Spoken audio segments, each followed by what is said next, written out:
All right. All right. Welcome back, everybody. This is the clan meeting, our new segment on Uncle Benu's channel. Actually, you know how we roll, right? Every segment we have on this channel, they are all dedicated to one member or the other. For instance, our Sunday school is the segment created by our own Chucky. Make it make sense. That's the segment from Honey Babe. Which one be CCO? CCO and Plenty. And of course, our logo is created by D UB. So we have all kinds of segments over here, and those segments are coming from members. You know how they do it. They will start at the backstage. They just gonna say, okay, this one I like this, or this one I like that, and then we carry on from there. So Mama Jojo, how you doing? You welcome, Mommy. I see you, my sister Peanut. You're welcome. Yeah, so Misty, our own Misty, all the way from Canada. Misty is always the troublemaker in the backstage. Every time, Misty always call clan meeting. If anybody move anyhow, Misty feel like, no, the way this person is moving, we need to call a clan meeting. So we used to have a segment here we call Dear Dr. Shola. Of course, you know Dr. Shola Jordan Adeoye. He's the pastor who runs a Facebook page. It's called Couples Place, and people do send him a lot of message about whatever they are dealing with in their marriage and relationship. He's also a matchmaker. In fact, he's doing a fantastic job with that. So we used to run a segment we call Dear Dr. Shola, where I get to read some of the stories that people send to him, and then the real fam, we will dissect it together. We will offer advice here and there. Remember, the purpose of doing all this is to educate ourselves. So if you're ready for today's clan meeting, I am so ready. However, before we dive into today's clan meeting, let me give you this appetizer. Yes, you even question if Right. he's But the let me man tell you, over. This headache you have, man. Can you marry someone that?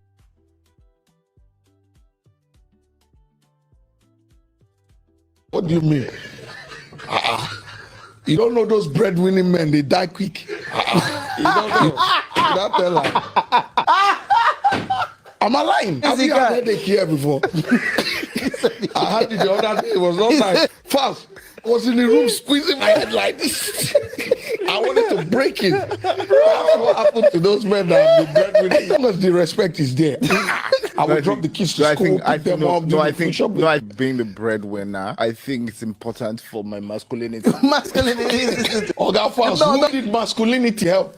You are a lawyer. What stars show that masculinity have helped anybody in this life? So masculinity sort of helps you to keep some certain level of respect. Now, this housewife situation you're talking about, you have to be ready for anything. Because she will insult you. It won't happen. It's how you carry yourself. No, it don't matter. You can carry yourself where you want. Don't forget your load. Don't forget your load. How you carry yourself on the baby? Oh, you're not insulting me. But it's a fact. There's gonna be a time when she comes. The baby has stressed you out so much. You didn't manage to clean. What are you doing? You cannot wash this dish. You cannot wash. The tone. It's gonna That happen. day you realize your woman has deep voice. You even question if she's But a let me man tell you, or a I'm woman. just one. This headache you have, man. Can you marry someone that earns more than you? Of course, I've agreed to be a housewife before. I will carry the baby in my back and wash dishes. What do you mean? You don't know those breadwinning men, they die quick. Oh, you don't know. That fella. Am I lying? Have you had headache here before? I had it the other day. It was not nice. Fast. I was in the room squeezing my head like this. I wanted to break it. That's what happened to those men that have been breadwinning. As long as the respect is there, I will drop the kids to school, pick them up, do the push up. Being the breadwinner, I think it's important for my masculinity. Masculinity. Oga Fast, who did masculinity help? You are a lawyer. What stars show that masculinity have helped anybody in this life? So masculinity sort of helps you to keep some certain level of respect. Now, this housewife situation you're talking about, you have to be ready for anything. Because she will insult you. It won't happen. It's how you carry yourself. No, it don't matter. You can carry yourself where you want. Don't forget your load. Don't forget your load. How you carry yourself on the baby? Oh, you're not insulting me. But it's a fact. There's gonna be a time when she comes. The baby is. All right, guys. I just feel we should open with that. Welcome, everybody. I see you, Sisi. Sisi say, I love this podcast. Very sensible guys, especially my fellow Uganda Mulida, the one in Green Hat. So, Sisi, you've been following these guys, right? Well, I blame Shitinka for this. Shitinka shared this video in the backstage, and I just click on it one time, and I'm like, oh, this is so funny. Anyway, dear ladies out there, many of us we are ready to become full-time housewife, not even house husband. Even me right now, after being a responsible man, don't show me shaggy. I am willing to become a full-time husband now. Don't worry, I will wash dishes, I will cook, I will clean. In fact, I will back the baby. Just go out there, make the money, come back, and all those things that women expect men to do for them, please come and do it for me. When you're coming back from work, please bring rose flowers, okay? And when you come back, don't worry, just sit down. I will serve you food, okay? I will do everything. Just pay the mortgage, our car, pay everything, all the bills, you know? I want that. Well, joke aside, that is not something any man should be thinking of doing, or that's so wrong. Sisi say we no agree on that one. Sisi, you lie. You lie, oh Sisi, you must agree on this one. I swear, Sisi, you you must be the full-time you will be the full-time breadwinner. Hey, Nicole, where have you been, my sweet voice, Nicole? Man, Nicole, you are doing hide and seek on me. This is not good, though. How are you, Nicole? All right. Comfort and agree. How you doing, Mama? My baby girl, Abby, in the building. What's up, Abby? Hi, Uncle Ben, my hater. Good evening, sir. I hope you have rested. Yeah. Because I know before you get to my, I'm already disturbing you. Say, Abby. Okay. All right. Yeah, we're gonna do this new segment, and I'm glad we are introducing it today. The clan meeting with Beno. So we're gonna Sisi say Mrs. Okonko. Uncle Ben, imagine my husband actually ends up being Okonkwo truly. That would be so funny. That would mean that we have to go and share testimony at Hallelujah Challenge. That would be so funny. I hope when they ask you guys to dress like what you want, shall you wear red cap sheep and write Mr. Okonkwo I, on top? I actually did not wear. I was wearing my PJs. Uncle Ben, this thing was around midnight. We did not finish until like just after 2. Yeah. I actually Well, wore my PJs. God understands. well, this show's supposed to be fast anyway. Thank you, Abby, for at least being strong and coming to co-host, because I have to leave in about 30 minutes and then catch up again. I think this show should be like 1 hour, 30 minutes. I pray it doesn't drag anyway. Since it's a clan meeting, it won't drag. No, it Uncle Ben, won't. don't say that because you would jinx it. Don't say that. Okay. I won't say Yesterday it. you said 1 hour. What happened? No, yesterday was Regina, so that's why it dragged. Anyway, Man of Prestige is gonna be going live, I think, around 3 my time. It should be around 9 in the UK. So we have to kind of wrap up on time so people can go and enjoy my brother Man of Prestige. Anyway, welcome, Abby. So please hit the like, don't be a stranger. Hit the like. Nicole, oh my god, Nicole said, I'm sick, so I'm just relaxing in my bed. Come on, Nicole. Be strong, mama. All right, be strong. We're praying for you. I will tell my brother to at least make sure you don't do anything. He must serve you breakfast in bed, lunch in bed, dinner in bed, and he must supply you enough nutrient in the other room. You know how they go, Nicole. All right, speedy recovery, mama. Hey, Missy in the building. How you doing, Missy? You're welcome. Comfort, I see you. All right. I also see Faith. Faith, how body now? I hope you're doing great. I think I should start greeting people the way they greet people in the UK.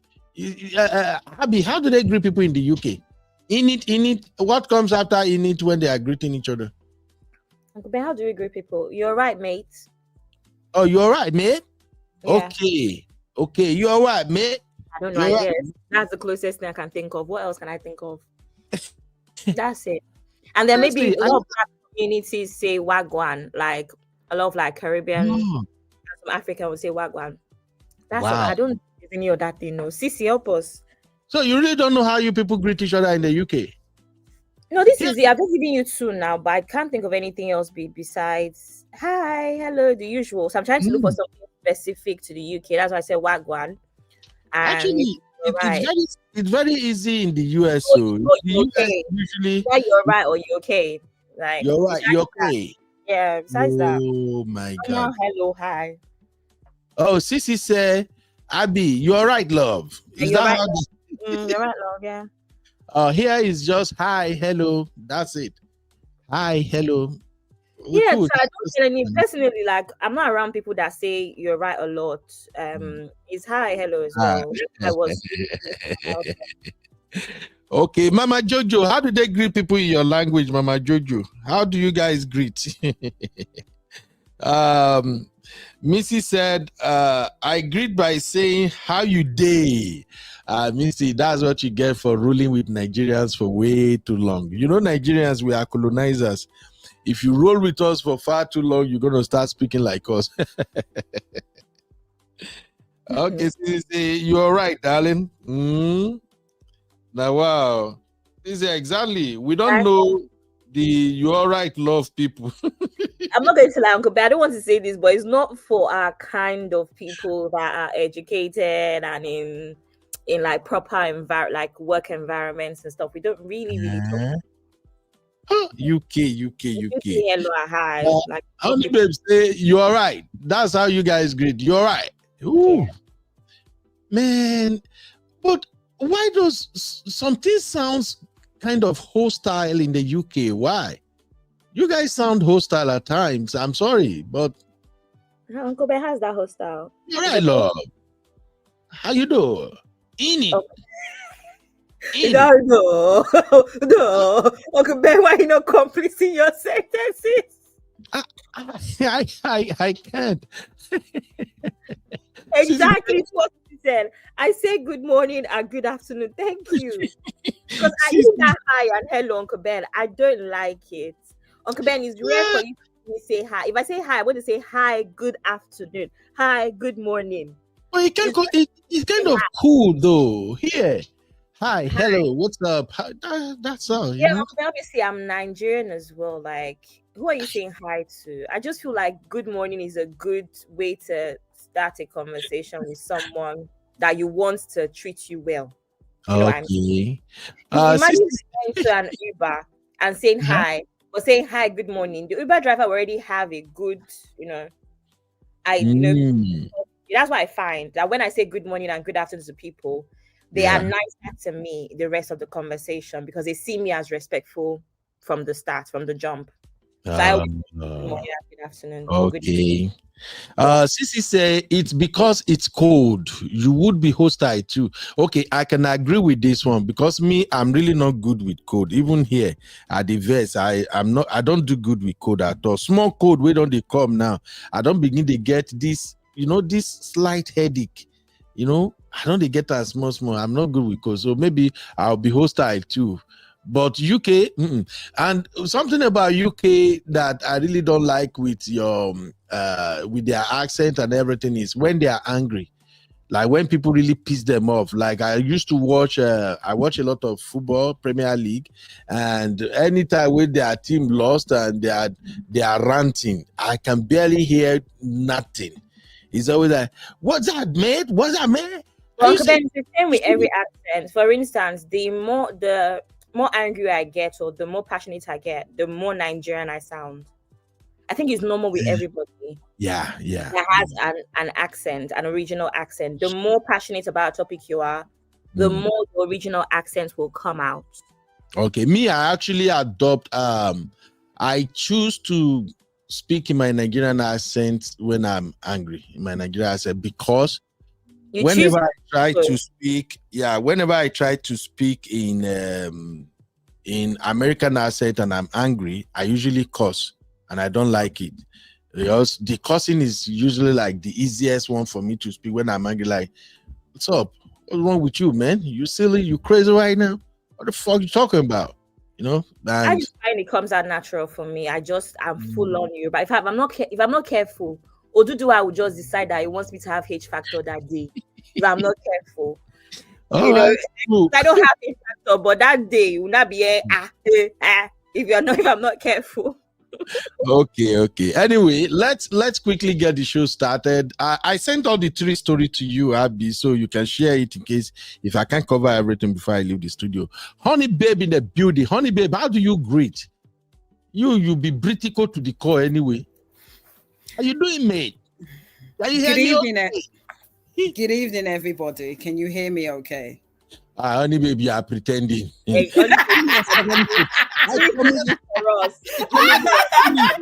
I command that spirit to leave you right now. Be yourself, honey babe. So the thing is, I can be a bit raw, but sometimes I changed my windows today and I had a bunch of workmen and they came very early. Good, and I would say good morning. Are you okay? Do you want a cup of tea? Do you want some water? I can be quite professional. People don't seem to understand that, but it is natural for me. Like Abby said, if I'm in a cab, I will say good morning, good afternoon. Are you okay? How are you doing? And it's really a revelation because they're quite surprised, and like Abby said, they kind of, in a way, they kind of like that, and then you have a nice conversation. And I think it shows that you're well brought up. As much as people have this impression that I can be rude, yes I can. Sometimes it's good to have good manners. So if I see someone, I will say good morning, good afternoon, good evening, how are you doing? It's just the way it is. Mm-hmm. So you don't tell them, are you all right, love? In it. You don't do that. The thing is, when I'm with my people, as in, people that know me, I'm like, you all right? How you doing? Yeah, you good? That's how so I can mix between the two. You don't finish it. You need to add in it. That in it is more an East London thing. I lived in North London, but it's very easy for me to say, you all right? How you doing? You good? Something like that.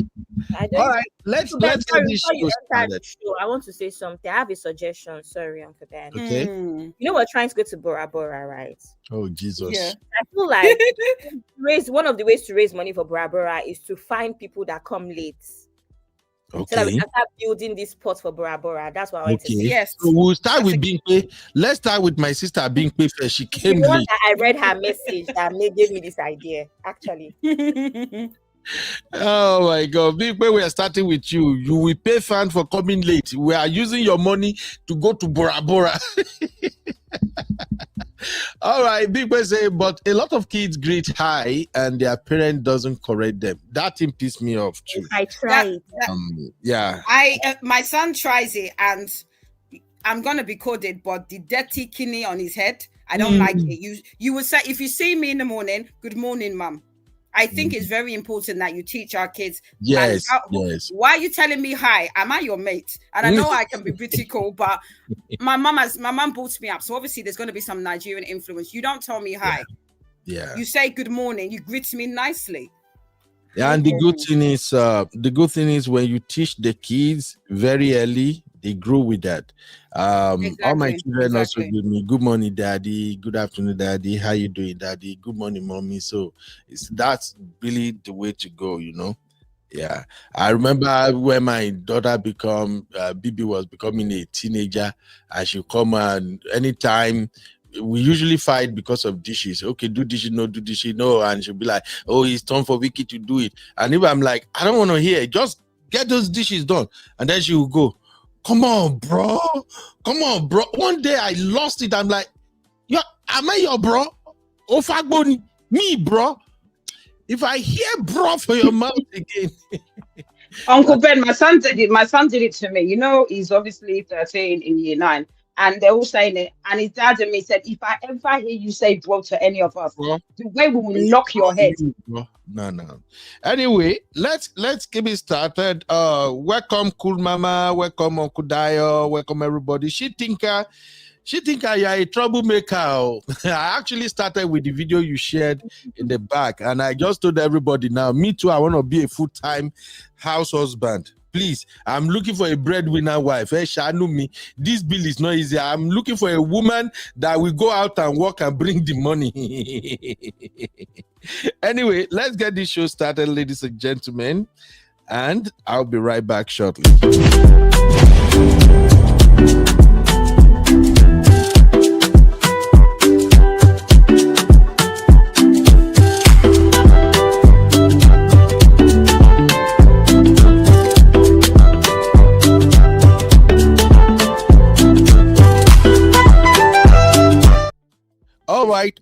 All right. That is our new UB and the Refam Bedu. Do you like the music, Abby? How about you, honey babe? It's given. It's giving. Really, Yeah? I really like it. Very Right? cool. Very Cool. uplifting. I know you're gonna like it, ain't it? Okay. We're gonna have this clan meeting. For those who are joining us for the first time, shout out to my sister Misty. Misty is the one that always shout clan meeting, and I think it's better we have this segment here so that whenever there are issues on social media and we just want to hear everybody's point of view, we're gonna have a clan meeting where people can call in or be in the chat and we dissect the matter together. So on today's clan meeting, we actually have 3 stories. 2 is coming from brothers who are lamenting about what they are experiencing in their marriage, and they did lament real bad. But the one that got me the most was the one that came from this beautiful sister that said, "Should I pray for my husband to buy so I can remarry?" And that's the one I want to start with because that is our main story for tonight. Then after the other 2 stories, there is this one Abby shared in the backstage that actually caught my attention. A man was complaining bitterly that his wife would not allow him to make love to her 1 month after she put to bed, and then finally he actually made love to her. Not love, that's not love. Finally, let's just say he forced his way in, or how do I describe it now? The bottom line is that he did it with the wife and the wife wasn't involved, and he said after he did it, the wife went to the bathroom and she was crying and he now felt bad. So I think I'm gonna need our sisters to please educate our fellow brothers on how to treat a woman after she put to bed. That shit is not easy. Usually, I think the standard is 6 weeks. Most doctors will recommend you wait 6 weeks before you guys start having intercourse again. But you know now, some African men, they just can't have that patient. For me personally, even that 6 weeks is too close. Me, usually I wait like 8 weeks or something safe. And even that first time safe, you know, go be like, but I think it's high time our sisters educate our brothers out there. So Abby, that is the extra bonus. But for the two story we have for you, let me start with this first one. This is a sister that cries out to Pastor Shola, and the bane of this story is that they want to do this sister the religion thing again, and it pisses me off. Anyway, I want to have your take as we're having this clan meeting. Shout out to Honey Baby in the building again. If Abby can share the link for anybody who want to join. So what I would do, I'll read the 3 stories. So anybody that comes in, you can pick on any story you want to at least advise or contribute on. Welcome, Sister Yvette, my own sweet Sister Yvette. You're welcome. So this auntie wrote to Dr. Shola and she said, please, Dr. Shola, I need you to help me explain the issue of divorce. I'm divorced due to domestic violence that almost ended my life. I walk away with my 2 children. I'm raising them alone without their father's support, and I'm not bothered because God is blessing me. Hallelujah, somebody. And she continues, where's my glasses? Then she continues, she said, my concern is on the issue of divorce, as the Bible only recommended divorce on grounds of infidelity. And it says that any parties that divorce should not remarry except the other party dies. For those of us that divorce due to DV, is it applicable? Am I supposed to pray for my ex-husband to pay just so I can remarry? And what if he's praying same for me to pay? I'm asking because churches are making life difficult for divorcee. I have someone that wants to marry me, but church said that my ex is still alive, so he can't marry me. And he treats me right and loves my kids too. He has never married. Take note of this one. This one already done piss me off. I won't lie to you, Rifam. Honestly speaking, that one done piss me off already. This is what I'm saying about the church thing. But anyway, let us move on to story number 2.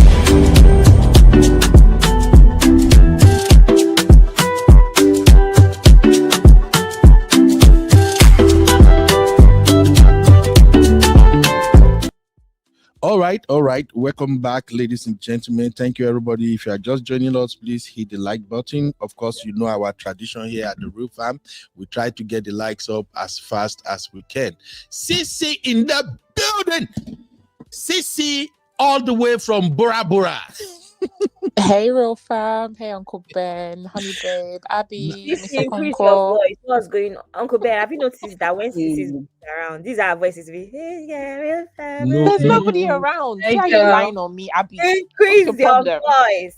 I'm here by myself, just lying Abby. down, relaxing. Abby. Nobody's here. Nobody's Abby, even here. See how they're judging me. Judging me. Honey Babe. I'm jealous. We're Honey judging Babe, you. We're jealous. leave my paddy alone. Sissy, leave her alone. I'm even surprised she's in the studio herself. Sissy used to disappear. Once her man is around, bam, We Sissy. shall know that My man is not around. What are you But he has saying? come back from where he was. That's why your voice has changed. That's what we're saying. You are Sissy. happy. I've not even seen him. You So I are don't know what you Sissy, people are saying. in case you don't know, mate, we know everything that is going on, mate. Yeah, you have CCTV here, clearly.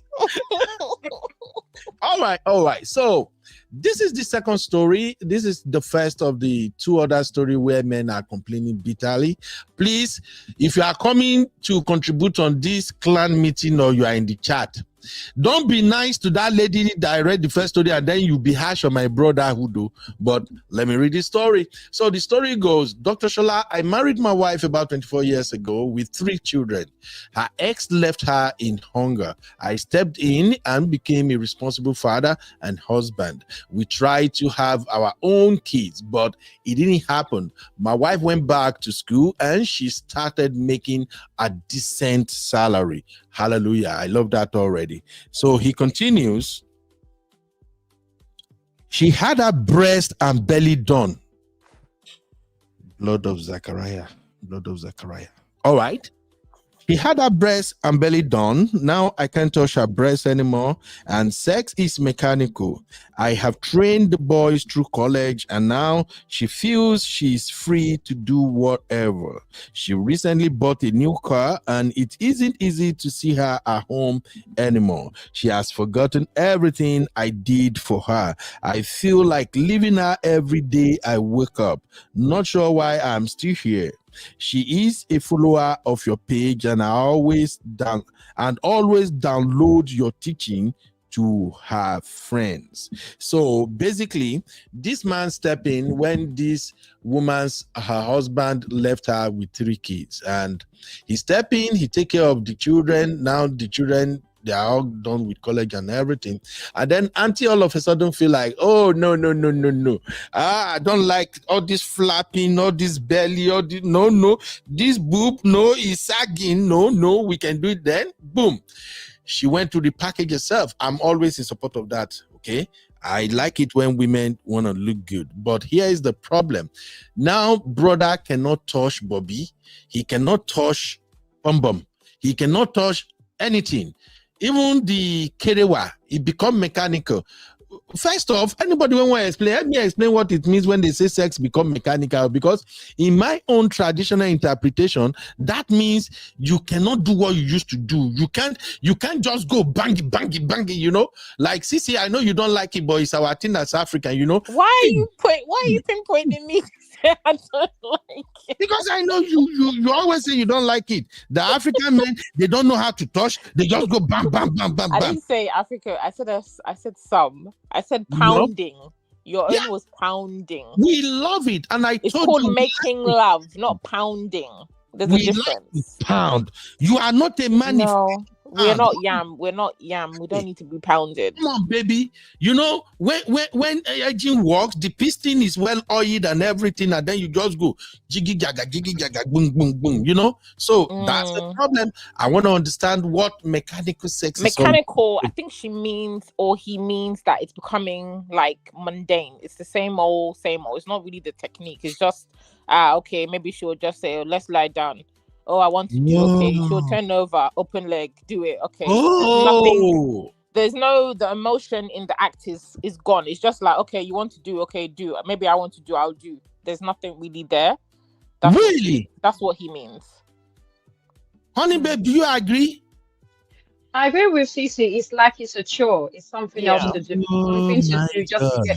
It's like, for instance, like Cece said, someone wants it. And you're like, oh my God. You start kissing yourself. All right, then, can you quickly hurry up? I need to watch TV. That type of mindset. You do it as an obligation, as a chore, but you're not in it. I think that's what Cece's saying. And I think, we're agreeing on the same thing. That's how I see it anyway. It becomes mechanical because you're just doing it for the sake of doing it. There's no enjoyment. All right. In it. Gen Z, do you agree with your 2 sisters? Yes, that's what it means now. The woman won't move, the woman won't moan. She'll just stay there like that. Like, do you know that's one of the most disrespectful thing a woman can do to a man? Right? I agree. I think to anybody, to each other, actually. I agree. You know, when you're doing and your partner, you can tell your partner is just, well, I've not been in that. It's not in it, but you will tell that your partner is not really. They're not in them. It's like, okay, why are we doing? You know, there's no point then. All right. Sometimes that can happen when this is like I think people have said it that for women, intimacy starts from not just the bedroom. Now, if you're saying, baby girl, I want you, and the woman is not interested. Yes, you're not going to get the moan. She's going to be stiff. She's going to be probably thinking about, Netflix while you're doing it. And this is what happens when you now insist on having it and not having the intimacy, the love letters, all the things that are supposed to lead up to it. All right. Thank you. But Sisi, I just have one quick question. If a woman make the intimacy look mechanical, are the men still allowed to go pounding? What are you asking me, Uncle Ben? I don't understand. See, you are the one who always says the man will be the man most times, even if the lady's not fully into it, the men will still want to get theirs. at the end of the day, right? A woman can still do, even if she doesn't climax. I just As long want as to know, you've done can your we thing, pound? it's fine, right? Pardon? Can we pound? If that's your technique, if you want to pound. I mean, it doesn't mean because it's mechanical, that's when you pound. Men seem to pound irrespective of if you're in it, you're not in it. Those are just men that don't have good technique. It's No got wahala. nothing to do with But being the thing is, mechanical. Uncle Ben, if you pound and the woman is not interested, you as a man, would you still continue knowing that the woman doesn't even enjoy the pounding? Okay. Let me go to the third story. Uncle Ben, it is mechanical because you are pounding. That's why it's mechanical. Maybe don't pound. Exactly. You dey hear Gen Z? Hey, It's wetin true, Gen Z sabi? boy. You dey hear Gen Z? Because when they're saying all of these things, what if he's the one that is the problem? It's terrible. What do you want her to do? Start pretending to that's enjoy true. it, please. Maybe you should go and improve Okay. his thing. Let's go to story number Yeah. 3 so we can start this conversation.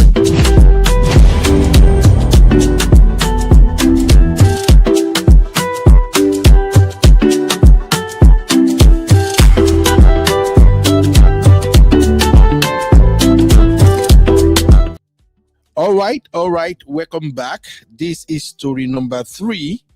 Please listen this again. Sister Yvette say Uncle Beno, he should be stroking. Uncle, Sister Yvette, stroking is not an African thing. We are real men. We stroke, we pound at the same time. Not pounded yam. Sister Yvette, leave me. Oh, now don't they find my trouble now. All right. Story number 3 is still coming from another brother. He wrote to Dr. Shola and he said, "Sir, I relocated abroad with my wife and our kids about 7 years ago. She studied for her master's while I kept coming back to work in Nigeria every other month since my job is on a 28-28 rotation. When COVID struck, I lost my job and I stayed at home with them, taking up menial jobs." All right. And then the story continues. All right. So the story continues. He said, during this time, she got a promising job by divine intervention, but complained about racism at work. I advised her how to go about it, but she instead chose to leave the job abruptly, knowing we had no steady source of income. God being faithful, I got my job back after COVID. She has since refused to work and stays at home, living like a hermit against all my advice. She has no friends, stays at home all day, and hardly goes to church, which is affecting the kids' spiritual life. Yet, the best way to secure a job there is by association. Her folks at home are indifferent and even supported her not working, which I find absurd. I have asked her to seek therapy, which she says she doesn't need. I'm thinking of separation at this point, either till she comes to her senses or till the marriage ends in a divorce. I love my children, but the woman I see now is a shadow of herself. She no longer fits and not the kind of person I want to spend the rest of my life with. I have no problem loving her again, only if she agrees to live her life like normal humans do. So there you have it, 3 stories. The first story is the sister that asked Dr. Shola that should I pray for my husband to buy so I can remarry. The second story is the brother that complained about stepping in as a stepdad, and taking all the responsibility and everything, all for him to finish raising the children of another man with his wife. And suddenly his wife now got her body done, and now the wife apparently is stepping out on him. And the last story is the story I just read of this wife that has refused to work and she refused to take care of herself. Just a side note, when a man says, okay, she's no longer fit, that man is indirectly saying that the wife is gaining weight. Those are the three issues we're going to address. If the panelists are ready, I'm also ready. However, Abby will continue the moderation. Abby is here, CC is here, Honey Baby is here. They will handle all the moderation and everything. I will join you guys back shortly. But that is our clan meeting topics for today.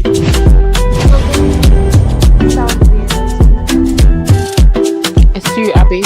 You sound like echoing. All right. Here we go.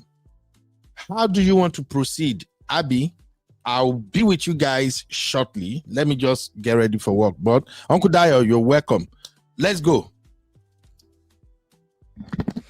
Okay. Ben, so what's the first story? It's not in the studio. Who is not in the The studio? stories are not in the studio. No, you have to open them up and share it from your website. From the website. Are you not on your computer? I am, but I'm not active on Facebook, you know.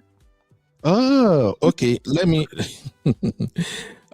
do this. I will screenshot them But and you send know, them to you. Facebook is for old people, you know. Let me open the first one. Here is the first one. Shots fired. Uncle Ben did not catch his sub. Oh my god. You say what?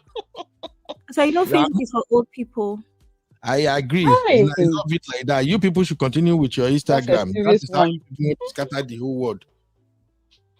So that's the first story, ladies and gentlemen. What are your take? Who wanna go first? Honey Babe, you wanna start with the woman who, because of Why you went with religion, me she's first? thinking of, should I tie my husband? So the assumption is that has she divorced? Yes. Or we don't know. They're already Okay, divorced, but as far as I'm concerned, there's nothing wrong with her marrying again. My mother married again, and she got married in church, and there wasn't an issue. I think the issue is that if you are legally divorced, you have the right to meet someone else and find happiness.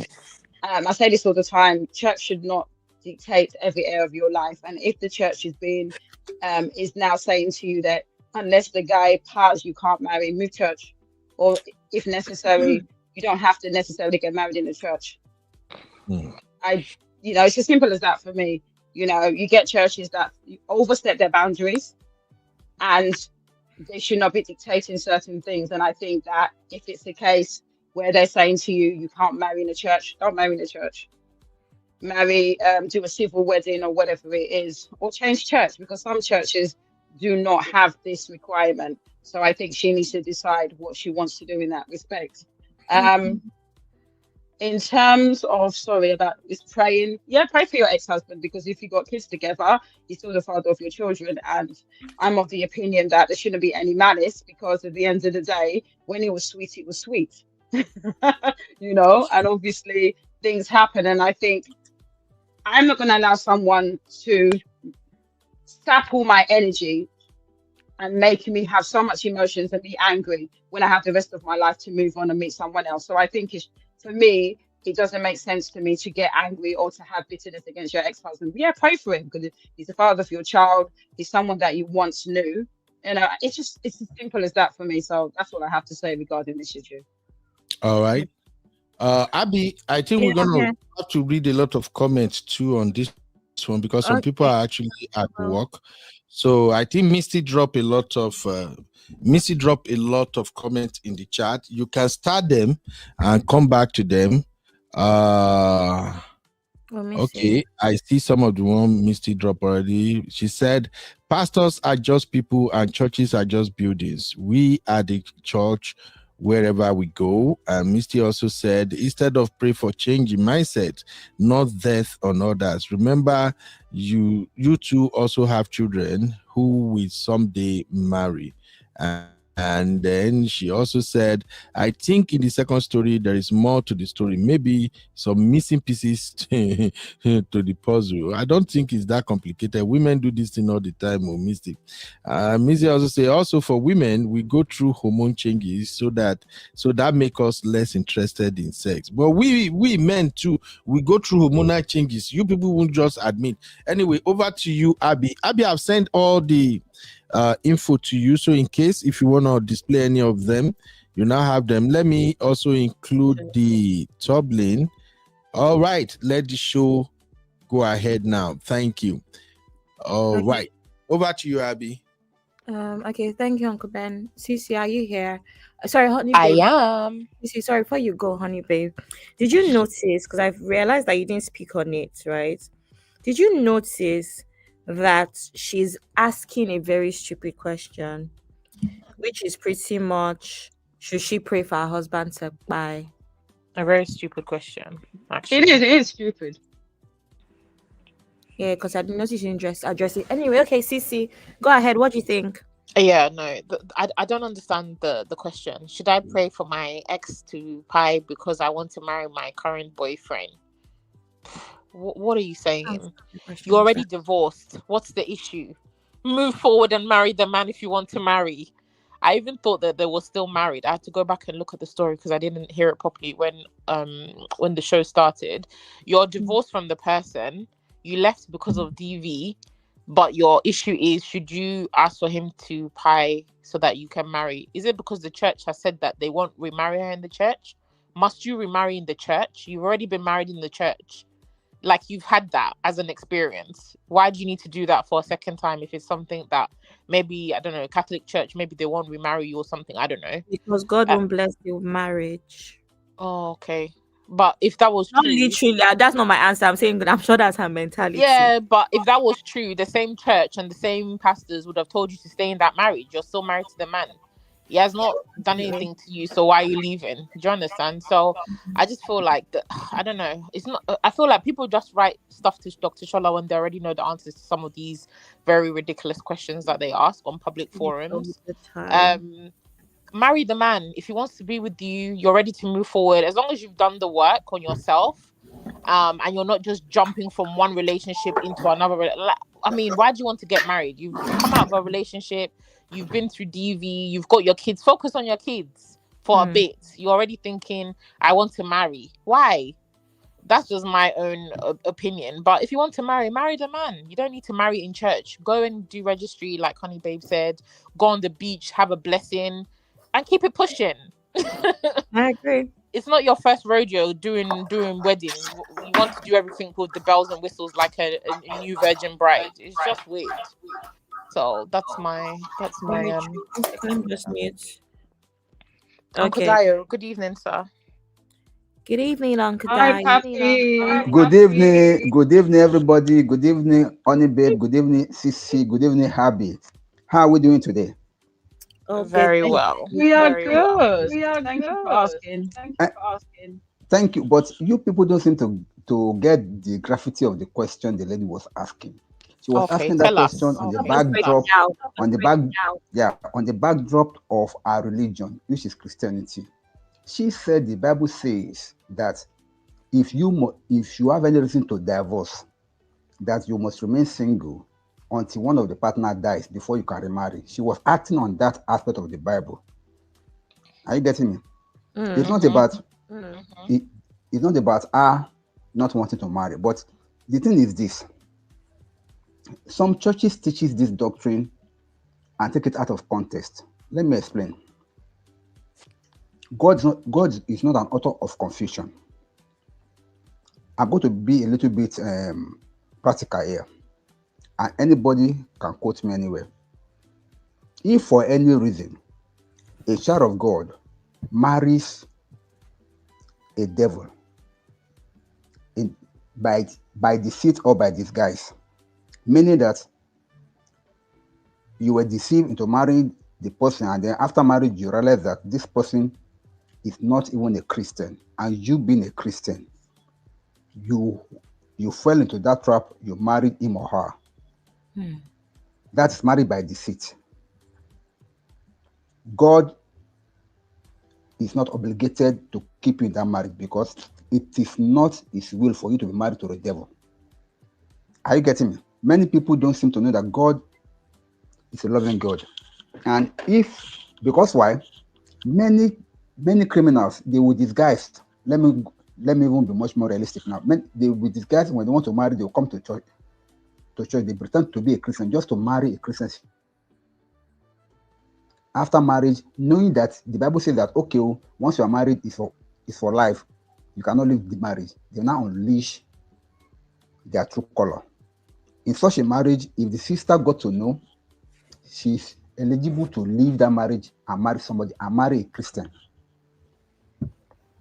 God stamps that. God confirms that, because married by deceit is a no-no for God, because anybody can deceive you into marrying him or her. But if you can confirm that this person does not profess or practice that same Christianity that you thought he has embraced, after marriage, it's not started telling you or maybe maltreating you, trying to take you into the courts or do whatever, you are free to divorce that person and marry a Christian as a man or as a woman.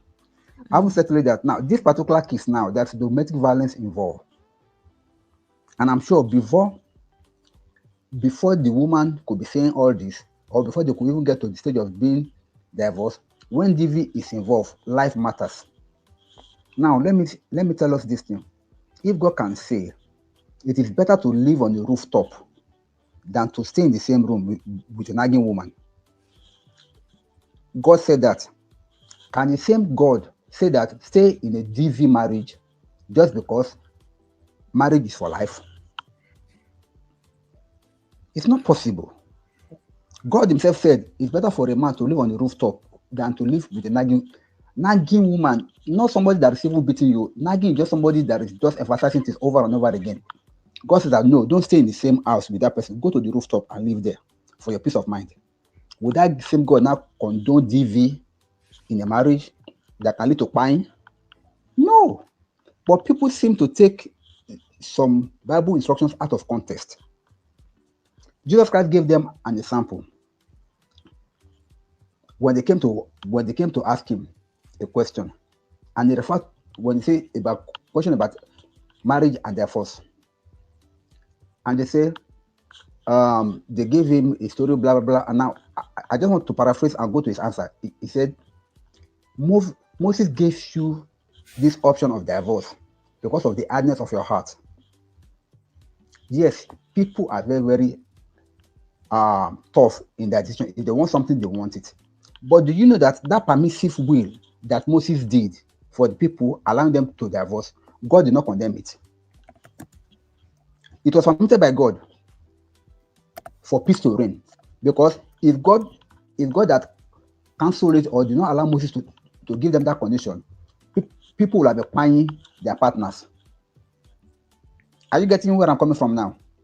Yeah, absolutely. So for Moses to have given them that permission, okay, you can divorce the person for peace to reign. That was why divorce was. But Christ only said that in the beginning it was not so. He did not condemn it. He just told them that it was because of the hardness of your heart that Moses permitted you to divorce, but he did not cancel it. Neither did he condemn it. So there are some things that you have to read between the lines when you are trying.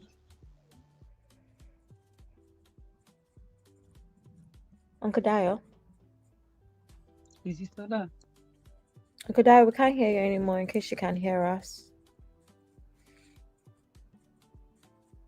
Uncle, let me turn on music. Maybe he will notice. Can't even. That means he's not here. Uncle Dio. Let me remove him. Add to stage. Uncle Dio.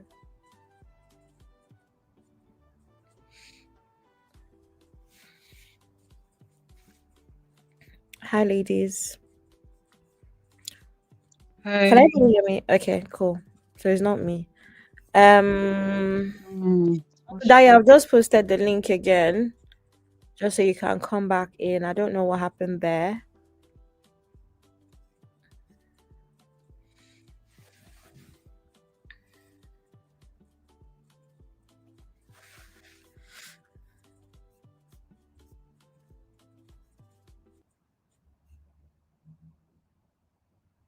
Okay. Okay, let me continue then, right? Can I say something? Yeah, go ahead. Yeah, I actually agree with what Uncle Daya said, because I personally believe that it's basically you're supposed to be of the same mind, so you should be a believer. But I personally believe, and I hear what CC is saying, but if someone's doing DV, do you actually believe that person is a believer? No, so you're unequally yoked with that person. Once there's cheating, once there's DV, as far as I'm concerned, if we're saying that believer in a sense of they're supposed to be following the teachings of Jesus, you cannot tell me that person is a believer if they're knocking you around or they're doing DV and cheating. So I think there's the caveat, like Uncle Dio said, where you are unequally woke. So there's a kind of disclaimer or get out of jail free where you are free to now divorce and marry someone else. So I think personally, a lot of so-called Christians or believers are in situations where, for me, you're not a believer and you're not a true Christian because you're doing things that really, if you say you're a follower of Jesus, you shouldn't be doing. Isn't Christ yeah, you're not Christ-like, because I didn't see, I don't think there's anywhere in the Bible where it's okay to be knocking people around or doing DV. So I think when the question is the husband a believer? No, he's not, because of his actions. So as far as I'm concerned, that's a disclaimer to say it's fine for you to divorce that type of person. Absolutely. Because you're unequally yoked, because one is a Christian and one clearly is not, because he's showing that with his actions.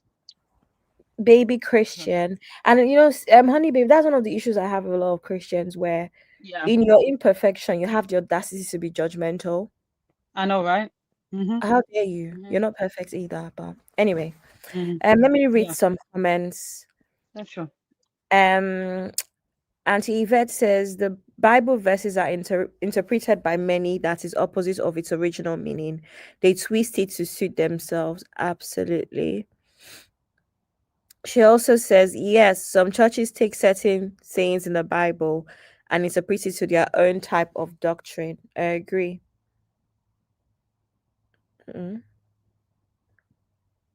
Sissy said, was the husband a believer? If not, then the caveat doesn't apply. Simple. I agree.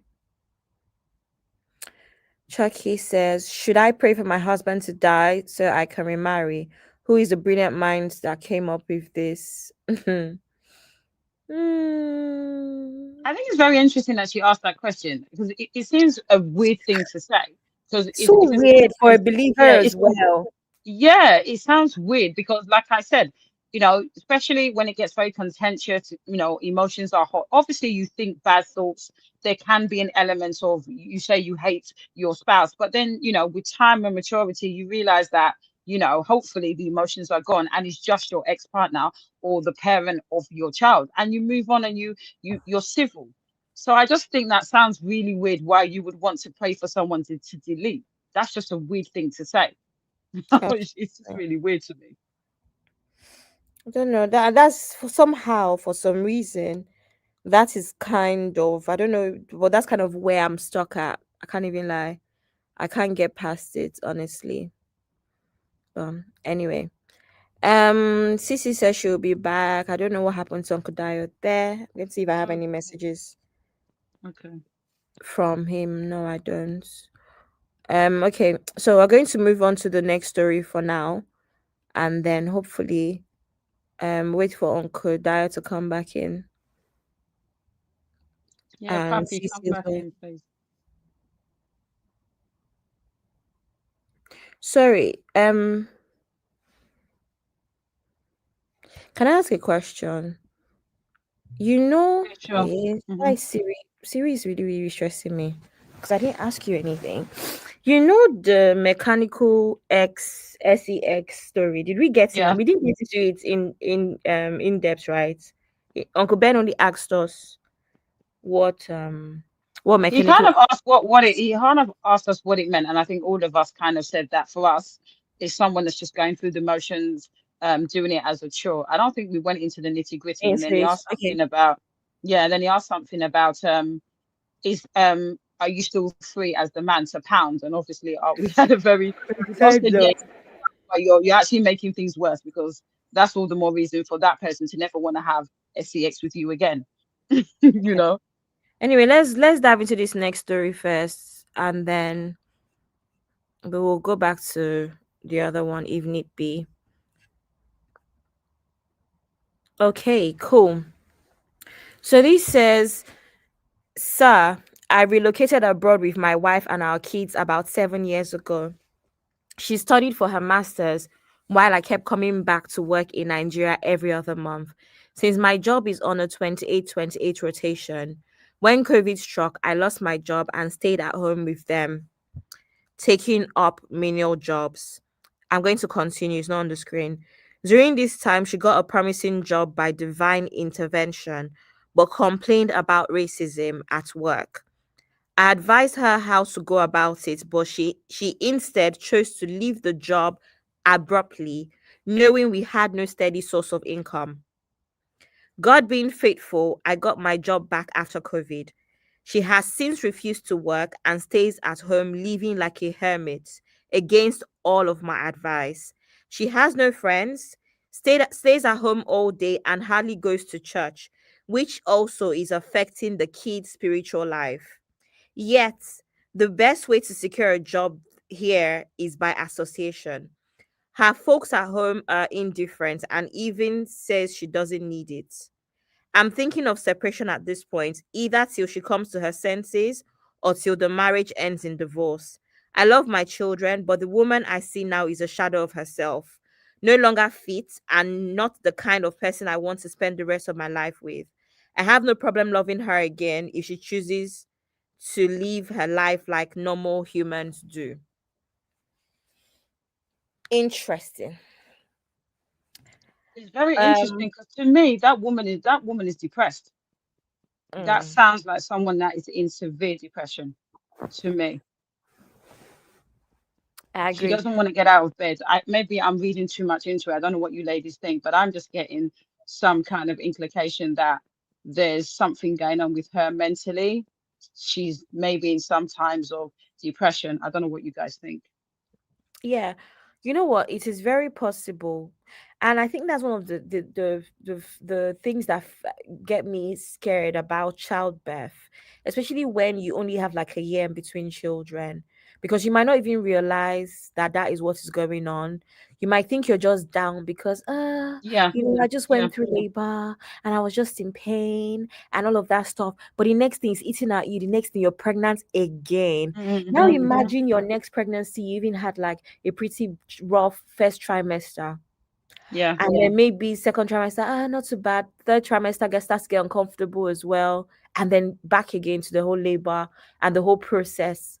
So I don't know, it's really tough, right? However, I've spoken about this before, where I think I spoke about dating and how I met someone who I asked a question about being a housewife.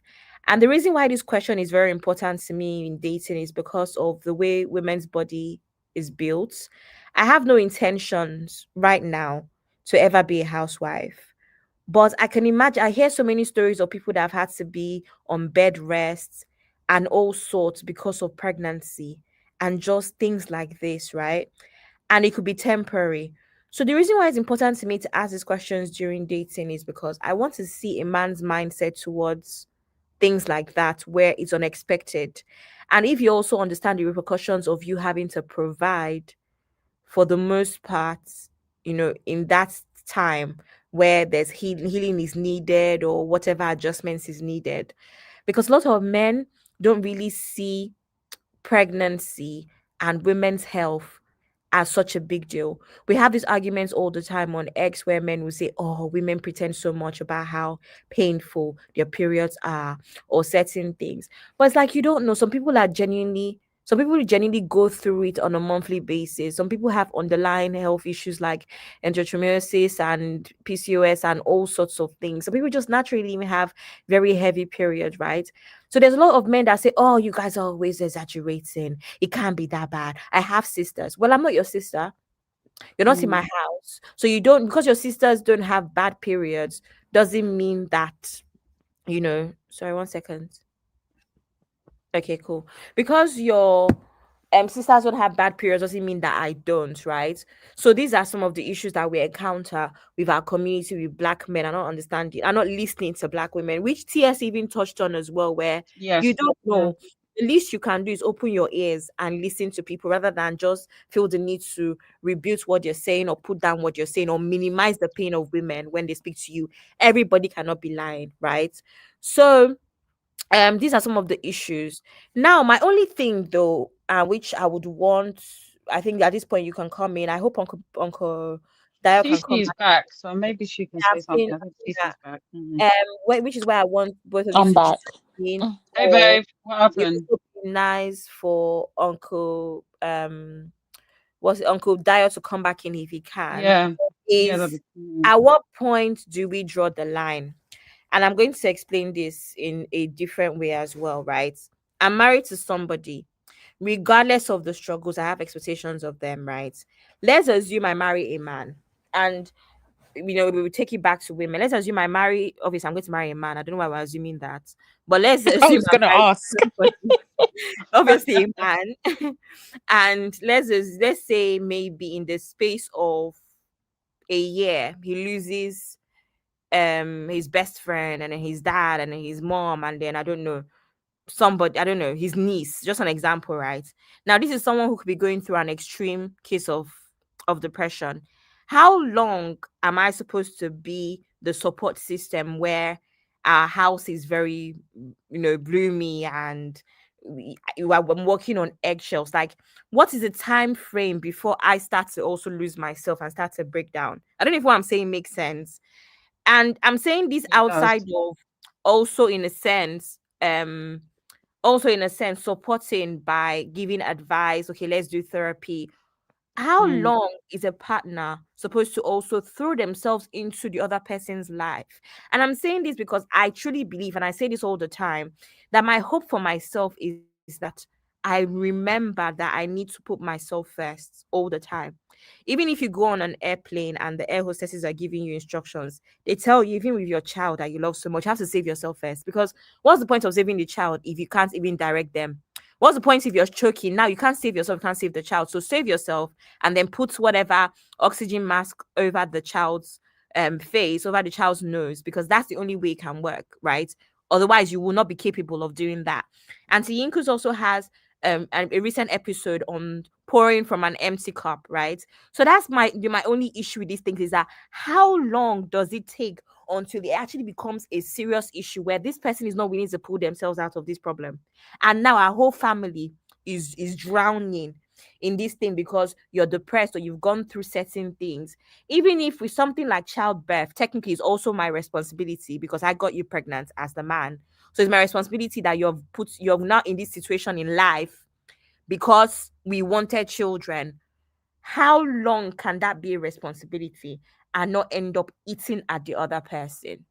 That's my only issue here. Uncle Daya, welcome back.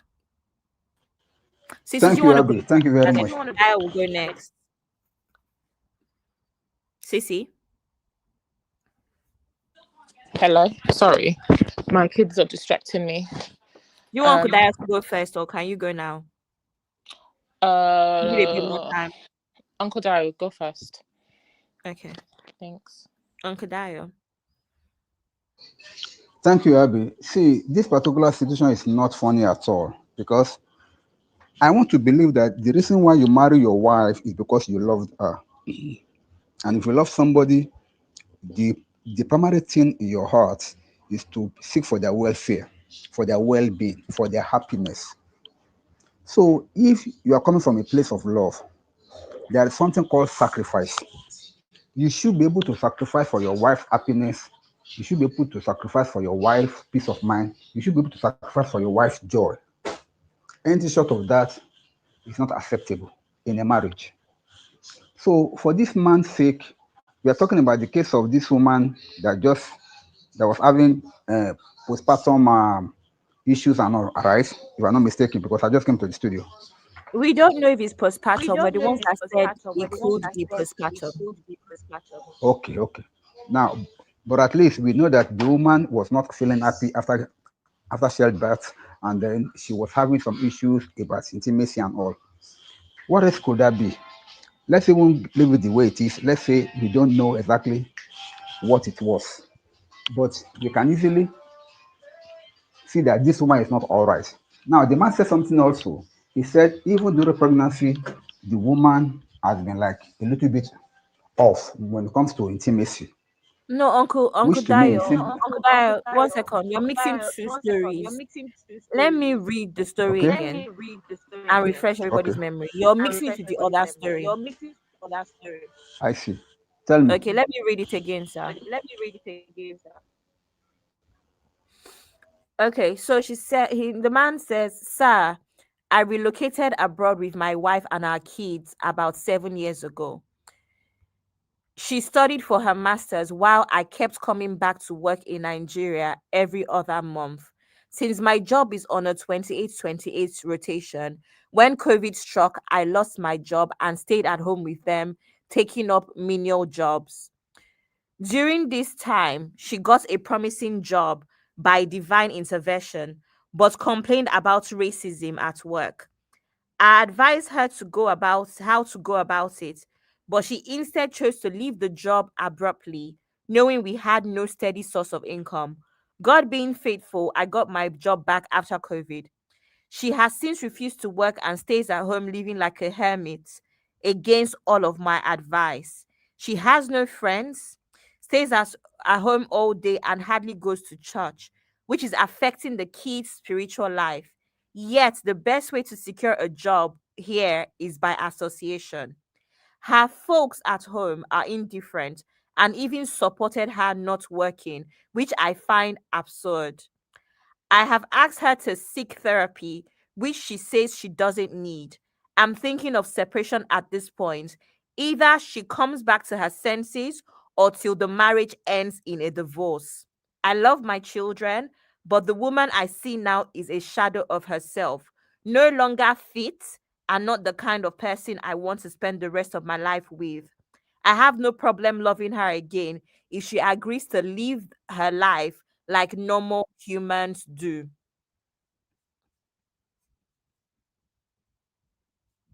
Uncle Dio.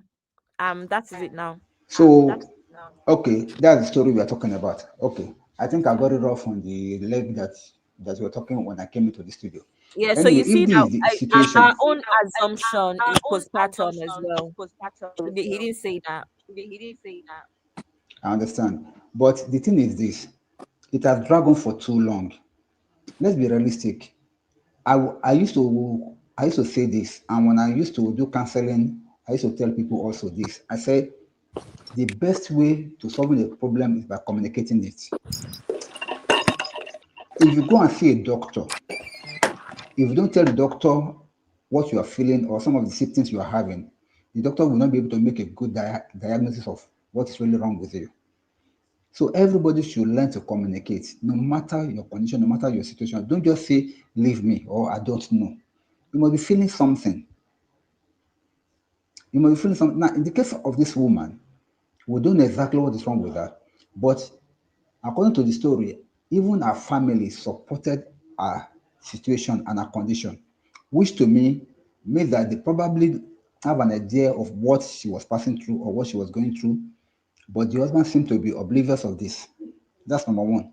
Number two, if you look at the story also, she has now become a shadow of herself. That tends towards depression. For somebody that used to work, that used to be active, all of a sudden just giving up everything like that, and then become a shadow of herself, and of course, gaining weight also in the process.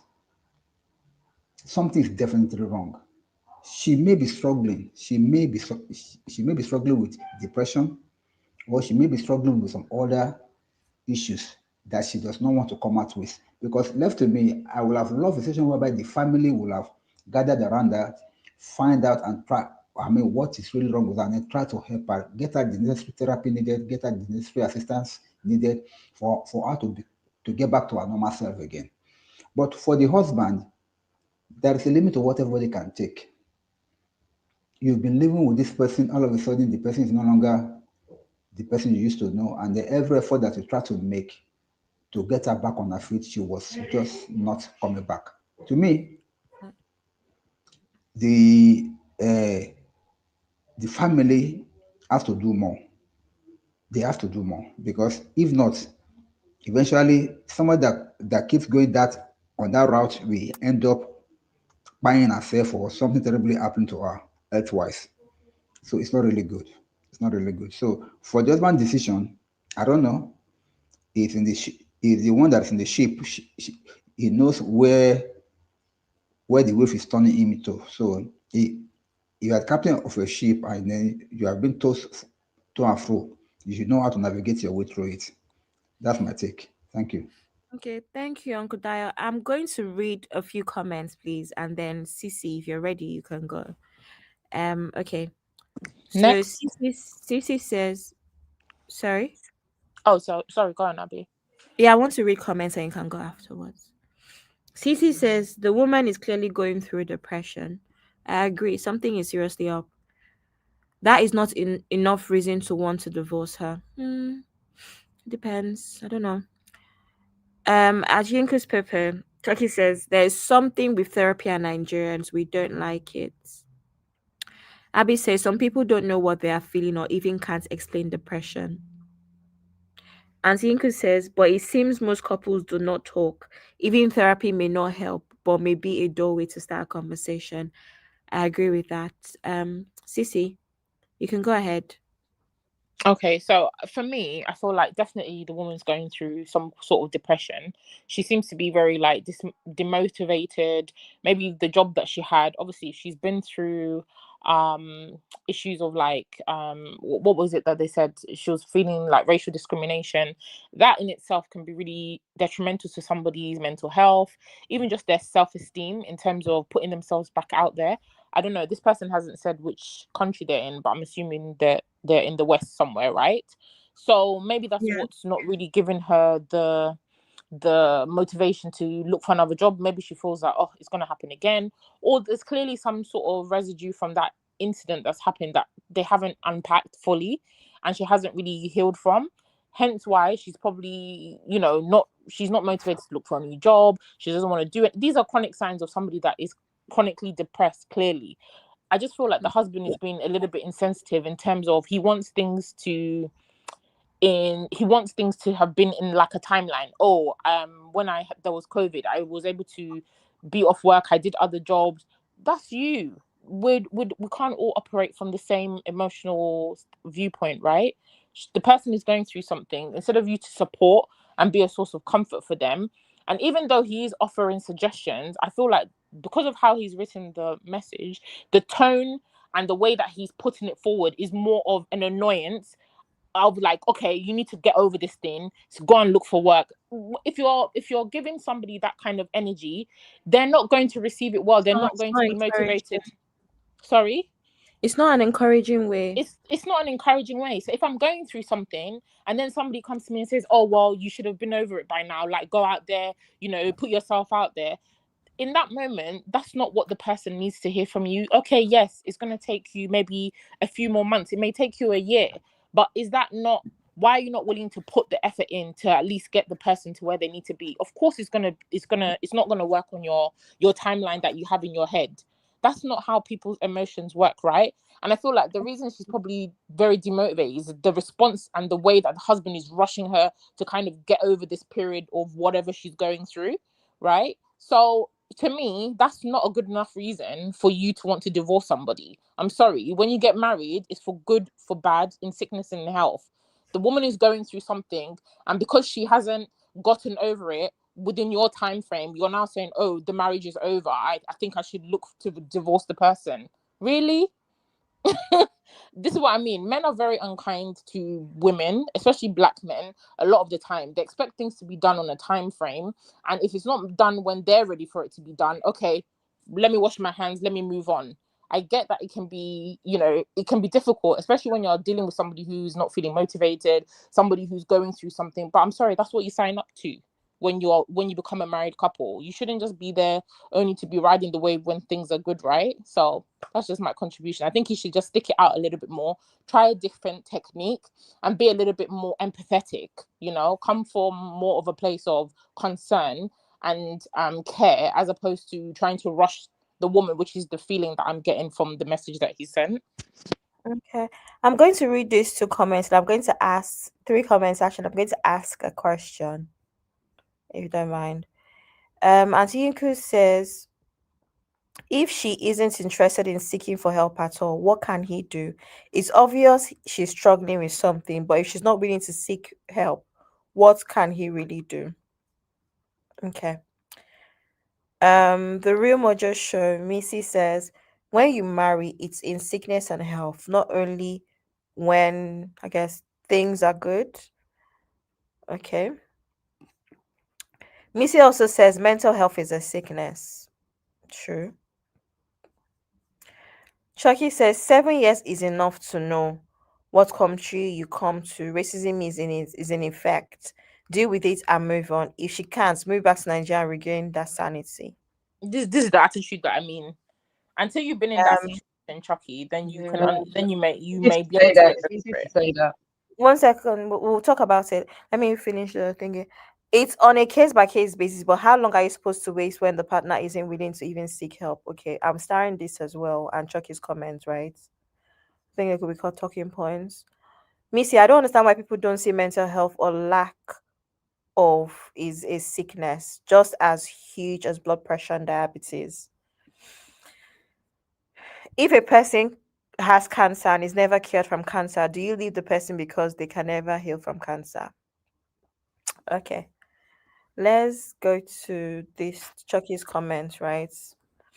So 7 years is enough to know what country you come to. Racism is in effect. Deal with it and move on. If she can't, move back to Nigeria and regain that sanity. Sissy. Mm-hmm. So you want to talk about it, no?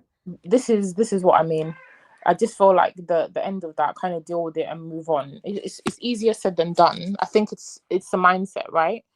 Like I said, they might have been in where whichever country they're in for 7 years. It doesn't mean that you will get used to racism.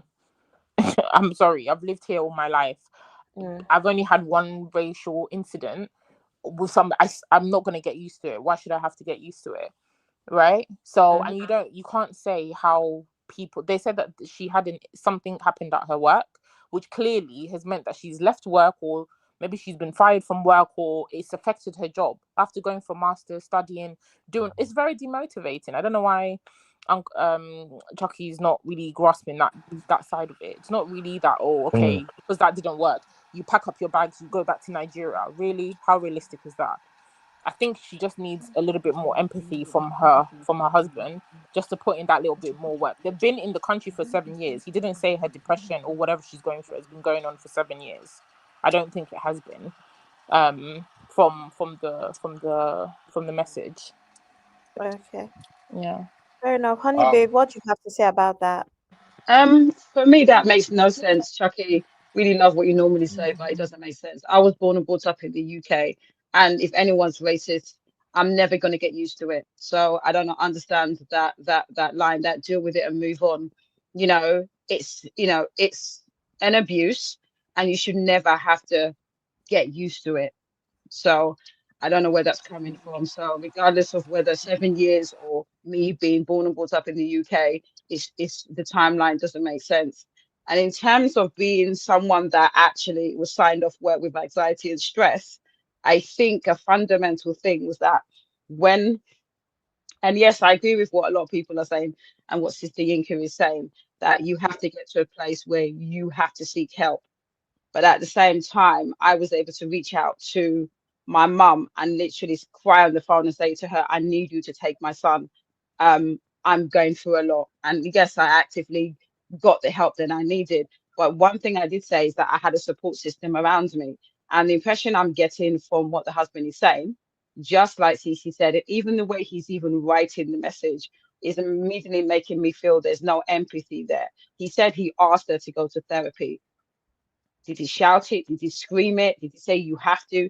There's no conversation about I sat down with her to talk to her. I didn't hear that in anything that he said. And if he is one of our community with the mindset that how they don't believe in therapy, some people, I just personally think that, yes, you're right, that the person that has the issue should actually seek help. But it's nice to have a support system where your husband or your spouse understands and is patient with you. I was signed off for 8 months. Are you trying to say to me that in the 8 months that I was signed off, someone's telling me quick, quick, quick, quick, quick, quick, quick, you need to get back within 2 months? Mental health is real, and stress and depression is real. So how long it takes is how long it takes. And as far as I'm concerned, you have a grave responsibility when you marry someone. And if you're not really willing to do the hard work, don't get married. I don't understand this kind of mindset that, how long do you wait? In sickness and in health, Okay. take it seriously. Okay, Can one I second. can I can I, can I contribute? Uncle Ben, can I Yeah, pick up this with I Uncle Ben? finished. That's all I wanted to say. But I just feel that a lot of people need to really evaluate why you married. It's not just the good times; it's in the hard times as well. Thank you. Thank you, anyway. Uncle Ben, can I just read a few comments, please, and then you can go, and Yes, ma'am. Uncle Tayo can go afterwards as well, so I can hear the men's perspective. So Auntie Yinku says, please, how long is he supposed to wait? She isn't interested. It's one thing if you are seeking help and just aren't there yet. But when you don't want help, is he supposed to sit and be sad too? Says Bingpe also says, I think that you are obligated to do your best to help your partner or your spouse to get better or get out of the hole. Except if your life is in danger, then you need to save yourself first. And Yinkus also Agreed. says, what about his own mental health? So now it's better to have two people with mental health issues who is going to care for the children. Absolutely. Cece says, when you're married, you don't just get to throw in the towel when things get uncomfortable for you. I agree as well. Chucky says, it's not the attitude. Don't bring work back home. It will crush any home. We hear this all the time. And Shinka says, please, let's be real. If it was the man, sorry, I just realized I'm not putting on the screen. I'm sorry. Please, let's be real. If it was the man and he had to keep up with all of this, women would say she would be in the right to walk away since he isn't even seeking help. That is true. Real Mojo says, I know a couple who were burned severely in a car accident. Unfortunately, they had small kids, but neither one was able to care for the kids. So what happens? There is a village that helps them. Mm. Antiku says, we do not know what he has had to go through personally. We aren't getting the full story. I agree. Uncle Ben, Yes, ma'am. you can please come in. Okay. First off, I want to say I agree with Chucky, and I also want to give a lot of credit to Sister Yinka's take. Now, if I can explain why I say I agree with Uncle Chucky. Ben, of course you agree with Chucky. Of course you do. No, no. You see, the way we as men, the way we look at some issues is quite different from how women look at it. From my point of view, this man made reference to something critical that I think the other speakers kind of brushed aside. He said he reached out to the family in Nigeria, and the family were not helping either. That means a lot if we have to consider African marriages. Now, this is a psychological problem. If I have to agree with what everybody is saying, that maybe she's depressed, fine. But now we all knew that here in abroad, we operate on two-income household. This lady left the job and her excuse is racism. Now, it could be more than that. We all go through this. If you work in a company and you feel like it's a kind of racist infested environment, you leave that company, you pick up another job. She did not pick up another job. She's at home. The man is left to care for almost everything now. It is overbearing. Let's be honest. It's too much. I don't know how much the man makes, but even if the man is making £10,000 or $10,000 a month, it's still a lot. They have children, they have plans and all of that. And this man is not saying, he's not coming forward suggesting solutions. Okay, fine. Maybe his tone wearing the right tone. Maybe he's not saying it as he's supposed to express it. Maybe he's suggesting all those, let's go talk to therapists and all the likes from a place of frustration that can even make the matter worse. But as soon as he reach out to the family is also supposed to step up. Let's not do this. Oh, you are a man for better. The man has the right to walk away if he's frustrated. Honestly speaking, because these are the issues. For a man to write to Dr. Shola and say, "Look at what I'm dealing with. What do I do? I feel like walking away now. I still love her, but Uncle this Ben, attitude of not doing anything is getting to me." Uncle Ben, we can't hear you properly anymore, right? Everybody. Oh, really? Hello? Yeah, you said okay, better now. Go ahead, sir. Yeah, we can hear Oh, him. sorry. It's because I'm driving. So what Yeah. I'm saying is, this man reached out to the family. He reached out to Dr. Shola. It's not easy for a man to go out of his way to say, "Hey, Dr. Shola, see what I'm dealing with." And it was the last part of his write-up. He said, "I still love her." And he's also said that it's like she doesn't even look fit and all of that. So I agree there can be some depression, some mental issues going on. But we are all in this abroad together. She has to snap out of it before the man become a shadow of himself and started doing something else. So let's not just say, "Oh, the man want to like dump him or something." No, we all been through this at one point or the other as married couples. Even the lady herself, so far she have children. Those who are in depression, they also have time that they come out of the depression briefly and they assess everything around them before they can sink back into the depression again. So if she's not seeking help, she doesn't want to be helped, she doesn't want to go to therapy or anything, and the family is not supporting the man. Should the man now cry because of her condition? So that I agree with Chucky. You got to snap out of it. You don't snap out of it. The man try a couple of maybe 1 year, 2 year. It's not working. I won't advise him to die on this matter. Get to her back to Nigeria to her family. If you don't want to go, divorce her and have your peace. Before somebody lost their mind and then we now have DV, we now have an escalated situation. That's my take. Thank you, Uncle Ben. Sorry, I'm going to Uncle Dio next. Please, can I just Uncle Dio, 1 second, sorry. Let me read a few comments, sir. Um, okay, so Antinku says we don't know the hard work he has had to put in to help her. Even if it's 10 years, women would still say he should keep waiting. But if it's the reverse, we would ask the woman to walk away. Cisnatus disagrees with that. Antinku says, I don't do tunnel vision view. Her family not even stepping in says a lot. Just my 2 cents. Sister Natu says UB because not everyone understands postpartum. Missy says I have been working in a company for 25 years with racism. Okay, next. Sister Bimpe says UB, I'm not saying that the rabbit wake away. I don't know what that means, so but it should be the last result after getting. I think that's be incomplete. A real mojo says, I stayed because I was a single mom and had to pay bills. My schedule works for my stage of life, so I dealt with it. And Tinko says, racism is everywhere. If you leave, then find another. But we can tell she's not okay, but she's not even open to seeking help. What really is he supposed to do? I don't understand. Chucky says, oh, Yibi, I don't mean for them to divorce. They should relocate to save their marriage. Okay. Uncle Dio, can you come in, please? Yes.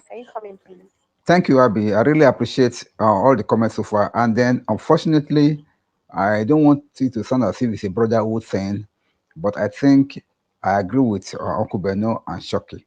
And the reason is simple, okay? Now, Sister Yinka is saying something also in the platform. Everything that she's saying is actually true because how long can he begins to, can he continue to wait on all these things? That some things, we men, we are logical in our decision, but you women are always emotional. That's where God created us. Men, our own 2 plus 2 will always be 4. But for a woman, 2 plus 2 will be 4 or maybe 3.5 or maybe 5. That's the way you people reason. That's the way God has created you. This man has made the point clear. He said this is the situation, and this is what he has done, and this is what he that when he even reached out to the family, the only way they can help this woman is to jolt her up. How do you jolt somebody? Is to take a decision that may not seem to be too okay, but that will get you the best result. So that's why I agree with what Chucky said, that maybe if she's not able to deal with this issue by herself, let her be taken back to Nigeria.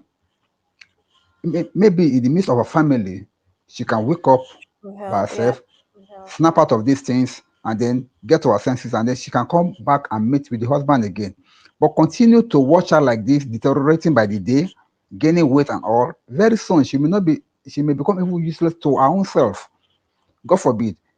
So it's not a matter of the man does not love her. The matter that he loves her, that he loves his wife. Now it is that same love that he wanted to do everything possible to get his wife back. So let's not try to put sentiment into this. Please. Thank you. Okay, thank you, Uncle Dayo. I'm going to say something. I feel like this is one of those tough situations where really and truly, what is the point of marriage if you don't get the full support? But at the end of the day, I even asked the question before the conversation started, to what extent? Knowing that even as a partner, you can't pour from an empty cup. So when are we stopping the support? Or not stopping, or when do we actually, take a step back and look after ourselves? My issue is I've done quick math. I don't know if Dr. Shala posts in real time, but I've done quick math, right? 7 years ago they came. So that 7 years is pre-COVID. COVID started about around 5 years ago in 2019, right? How many years ago is that? Sorry, seven, right? It got into effect 2020, so pretty much whatever. And I'm trying to think about it. So they came pre-COVID, just before COVID started. And then she started to work because she could get a job, and then she left because of racism. So this woman came into a new country. Racism was a culture shock. That's number one. It was new. That's I'm trying to put time into place. So it was new. It would shock anybody, and I'm guessing that was an issue. However, my own thing is communication. You're coming to the UK. Let's all be honest. I can't decide that I'm coming to the UK 7 years ago, husband or not, and decide that that culture shock of racism or whatever is what is going to hold me back 7 years later. I don't agree with it. And another thing I want to also ask is, when I'm dating someone, when I'm courting someone, there's a couple of things that I look at. And one of the things for me is tenacity. I will be very, very broken. And quite frankly, you're no longer the man that I chose to marry. If 5 years into our marriage, you're not exercising the tenacity, one of the traits that I look for in a partner, because you had such a terrible time at work that hasn't tied you or left you incapacitated. Maybe mentally incapacitated, but that is also what tenacity is. Tenacity is the ability to find a way and keep it moving. So in my head, you're no longer the husband of my dreams, because you're a man now that has decided that you prefer sitting on your ass because you had that one bad experience 7 years ago. That is my issue. Let's just say in this case, around 6 years ago. Cool. They came with their children, so their children are not young. 7 years later, they're not that young because the children were had in Nigeria. So again, postpartum of 7 years plus. I'm going somewhere with this and the timeline just to put things to perspective for everybody, right? So now this man has been going through this for how long? She's not seeking help. Her family is not stepping in. And quite frankly, I'm also of the opinion that people that are depressed don't often know what is wrong with them. They don't, because you can't explain it. And also, a lot of people are often ashamed of being depressed, because some people, especially Nigerians, I can speak for Nigerians, we are brought up to be strong. And how dare you say you're feeling down? Depression is not your portion in the name of Jesus, because it is so evil. The same reason that why we do not go to therapy, right?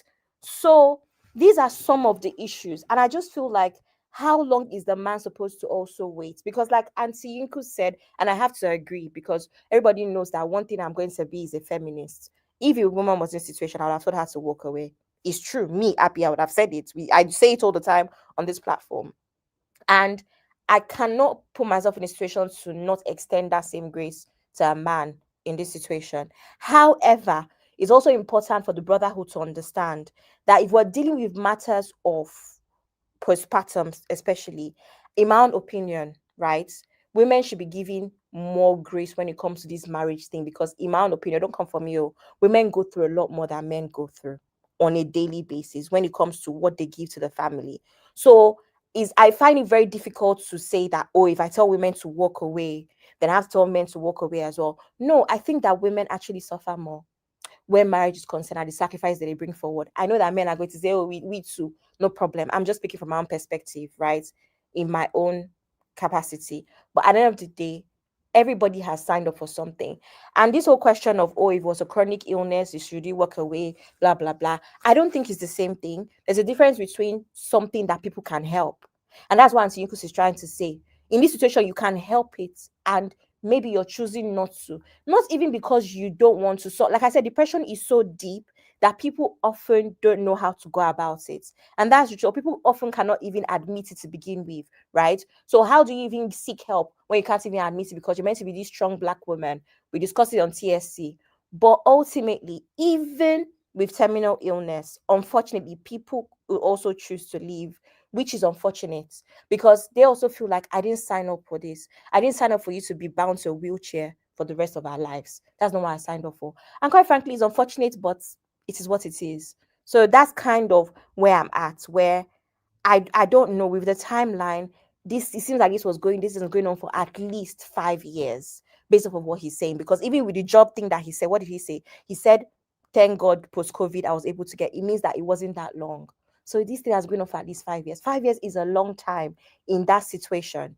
Maybe we're speaking from being on the outside, but imagine your life 5 years with somebody and they refuse to get a job. We've spoken about men. I think it was situations on this channel from, I think it was kind of like from Auntie B's show, where we talk about men that don't work and all. And a lot of us said maximum 1 year. We will not have it. We will not do this, So it's long. I don't know. We only gave that caveat because the man in that story was clearly, there was nothing wrong with him physically. There wasn't anything wrong with him mentally. It was a choice that he was making not to work. There's a difference. If somebody's ill and for whatever reason they're unable to work, whether that's for a mental illness or chronic illness or whatever they're going through, it's difficult, but I wouldn't put that same timeline on them. Like, okay, I'm going to give you 1 week or 1 year to get yourself together and go to work. It's not that easy. So in that respect, I don't think those scenarios are completely different, even if it's 5 years. So so when people say that you're marrying for better, for worse, is it just that people don't understand the vows that they take? When you stand there and you say that in front of your friends before God, for better or for worse, in sickness and in health, the sickness is only the sickness that you can tolerate. We need to start defining that when people do all these weddings and marriages, because I feel like a lot of people don't really understand the gravity. A lot of the times it says for a man, you should be willing to pay for your family, for your wife.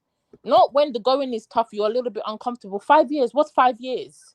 If you have the rest of 40 years together, 5 years is nothing, right? So my issue is, where is he rushing to?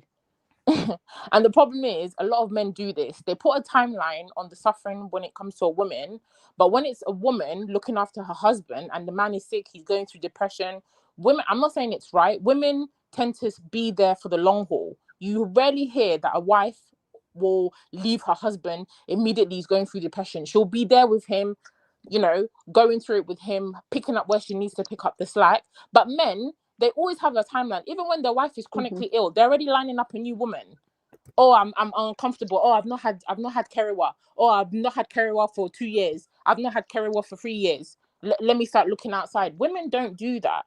So my issue is, why is it always the onus is on the women to kind of stick it out and take the vow seriously, but men feel like they can throw in the towel? 5 years, to me, that woman has given you kids. She's also going through something mentally. It is not enough reason, because she's not finding a job on your timeline, that you now want to walk away. Where are you going to, sir? What do you want to go and do? What are you going to tell your children? Oh, when your mum was sick, I decided to dump her and I moved on with my life. Really? No, bro, stick it out. whatever you have to do, take her to a doctor, get a doctor to come into the house, get a pastor to come and pray in the house, bring your family members. You have not exhausted all the avenues and services available to you. I'm sorry. That is a cop-out because he just feels like, oh, she's not moving at his speed. And it's unacceptable. Uncle Ben, you can't do that to us. Uncle Ben. I agree with what Cece's saying, because did you hear what the real Mojo said regarding Honey babe, regarding her one daughter? second. Honey babe. See, sorry, 1 second. I need to Right, no problem. Let me just read comments because the comments are piling up. And then you can go. I don't even know where to start from. Chinekele. Okay, so when Cece says, so when someone has chronic illness, everyone should walk away.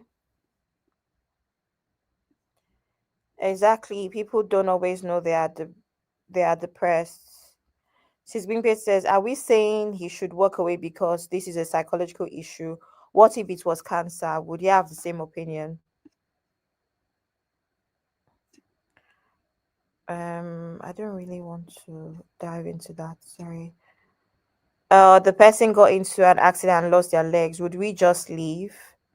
No.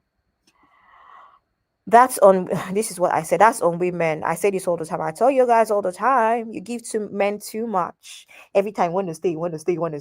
Men will never stay with you. Continue. Anyway, most of the time women will stay for a very, very long time, and most times forever. Why can't the men do the same in all situations? But I say this all the time. We give men too much. But okay. Auntie Inkus. Okay, that's all. Honey babe, please continue. I think Missy said something that is really poignant, and I hope I'm not overstepping my marks, sis, but she mentioned about her daughter. Is she now going? Honey babe, sorry, I don't think we should talk about anybody's child's situation. She mentioned it. I'm only referencing it. So let me finish before you, because I'm not going to say too much. What I'm saying is that whatever the reason, whether it's a family member, it takes as long as it takes. And I think there is this bias that because it's not a physical and it's a psychological condition, for me, I just feel that people don't necessarily take it seriously. And there's this mindset, how long, she should snap out of it. But if it was an actual illness, like what people are saying, cancer or whatever, you would definitely say that. I really don't want anyone to kind of curb what I'm saying. Please, if I want to say something, please respect me enough to at least say what I need to say, please. So as far as I'm concerned, I think go on. So as far as I'm concerned, I think that I definitely agree with Abby, and it's really disappointing that a lot of the men are saying that we shouldn't really do that, which is fine. We learn and unlearn. But I think the issue for me is the fact that how I'm divorced and I still believe in the sanctity of marriage. And I think it's quite interesting that people have this mindset that when you're taking your vows, for better or for worse, people are not actually taking it seriously at all. Because I personally think there is no timeline. I'll give you an example. There was a gentleman that we met when I was going to Mountain of Fire with my mum. My mum was dragging me to every single church before I got married. And I remember there was a gentleman there and his wife had her first child. This was 13 years ago because my son is now 13. She had postpartum depression. She was sectioned. Yeah, she was in hospital for almost 5 years. And up until today, she still has postpartum depression. Are you telling me that man should have walked away from her? And she didn't want to get help. They had to literally bundle her into an ambulance and get her sectioned because she was not willing to accept what was going on with her. And what I'm trying to say to you now is that even as of 2025, she's still struggling with depression. But yet that man refuses to leave her because that's what you do as a husband. And I understand not everybody's going to be like him. But what I'm saying, there are real life struggles and real life situations where people are in relationships and one spouse is struggling with depression. Are you now going to say to me that, you've only got 2 months to get better? It's been going on for 13 years. So I think that we as people if you're really going to say that you're married or take marriage seriously, really think about, are you going to be there for the long run? Because if not, I'm going to say this with all respect, don't get married, because life happens.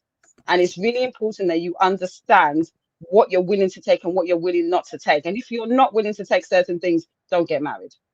Thank you. Uncle Ben and Uncle Dayo, please, are you here? Yes, I'm here. Mm-hmm. Can you hear me? Yeah, I can hear you fine, Uncle Ben. Okay, let me switch to my can you still hear me now? Yes, we can. Make I talk like honey babe. Can you hear me okay? All right.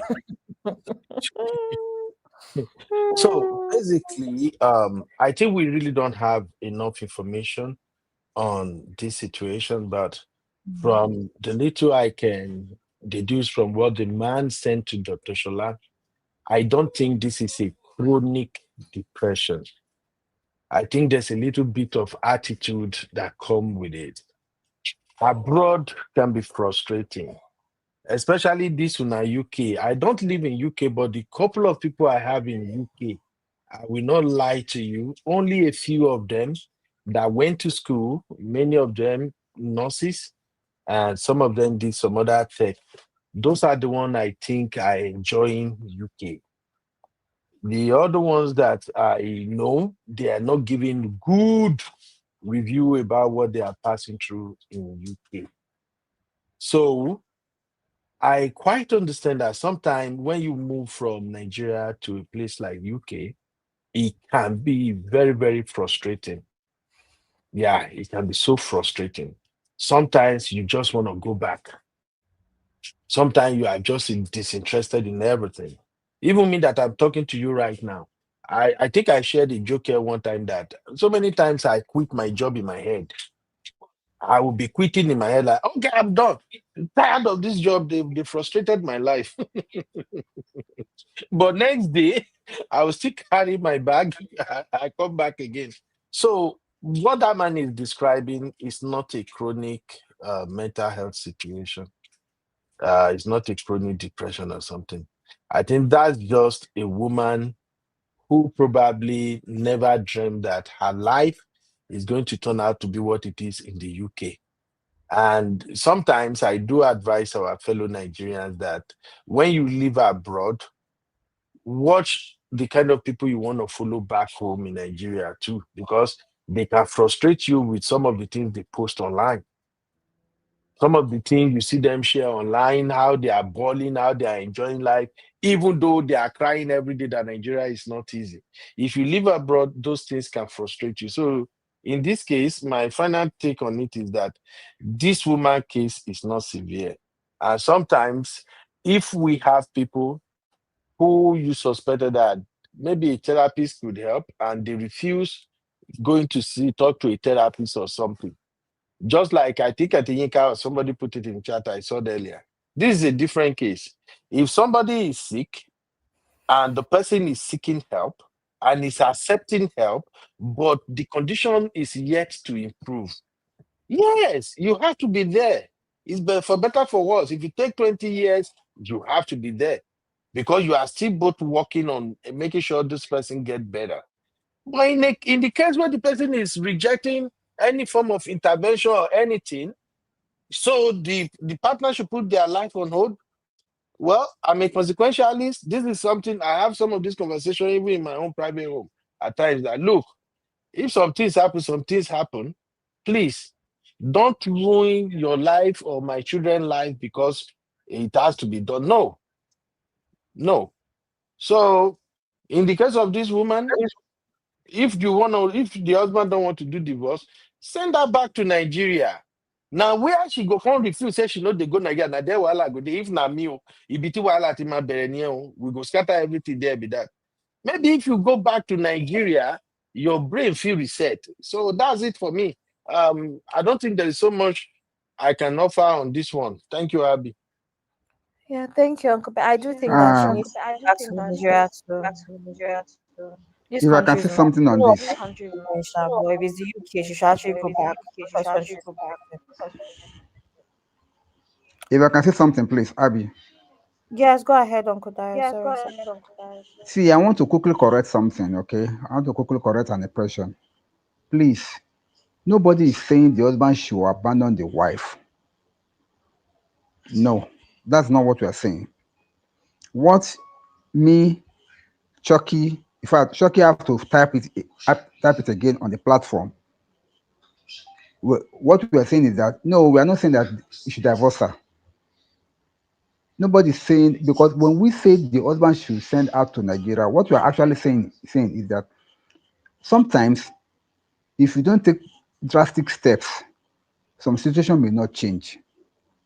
It is part of the husband's effort to make the wife get better. That's why we are saying send her to Nigeria. In Nigeria, when she's around our own people, what triggered this thing, according to the excuse that the wife gave, was racism. Okay, bring her where there is nothing like racism for a change.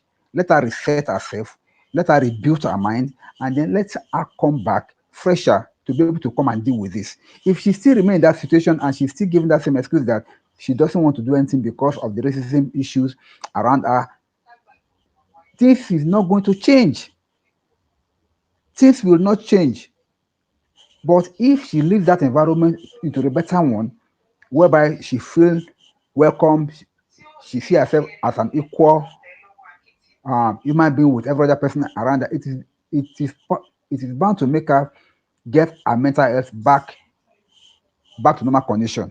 So that's what we are saying. So, but people were saying as if we brotherhood are saying that you should divorce her, you should leave her and go. No, no, no, no, no, no, no, no, no, no, no, no, no, nothing like that, please. I just want to correct that. And now on this case also, there is something that we don't really Sorry, have the Uncle full Dio. information. Yes, sir. What do you say you want to correct? That they shouldn't send that to Nigeria? No, you're not getting me. I said what we are saying, or what I am saying rather, let me use myself now, is that sending her back to Nigeria is to help her to get better. That is because she being in that UK and she's still seeing herself as a second class citizen, she cannot be able to snap out of that mental situation that she's in. As part of her healing, she needs to come back within our own people, stay with our own people for some time, get back her mental health before she can go back to the UK or maybe to the US, wherever they are, as the case may be. That's what I'm saying. And then I wanted to say also,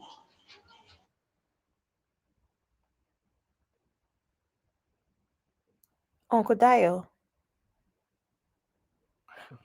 We can't hear Uncle Dio, right? Me too, I can't hear him. try that. Okay, he's Oh, back. We missed you. We lost you for a sec. okay. Can you hear me now? We can, sir. Now, what I'm saying is that if you have somebody that is sick around you, maybe your partner, maybe your wife, or maybe your husband, and you are doing everything to help that person get better, and the person is not accepting or cooperating with you, as if the person has given up on himself or herself to get better, and you have been doing everything possible you know you could do. That was the question that Sisanika was asking. What do you want? What else do you want the man to do? But in this case, we still see a kind of a solution to this issue. That's why we say in this case now, maybe the man has tried everything, but the next thing that the man is supposed to do is to take her back to Nigeria, let her go and stay among her own family, among her own people. From there, she will get back her mental health, and then she can come back and stay with the husband in the UK. Nobody is saying that the man should divorce her. I never said that, and I don't think and I don't think Achoki too said that also. Thank you. Okay, thank you, Uncle Dio. Uncle Ben, did you want to say something or you?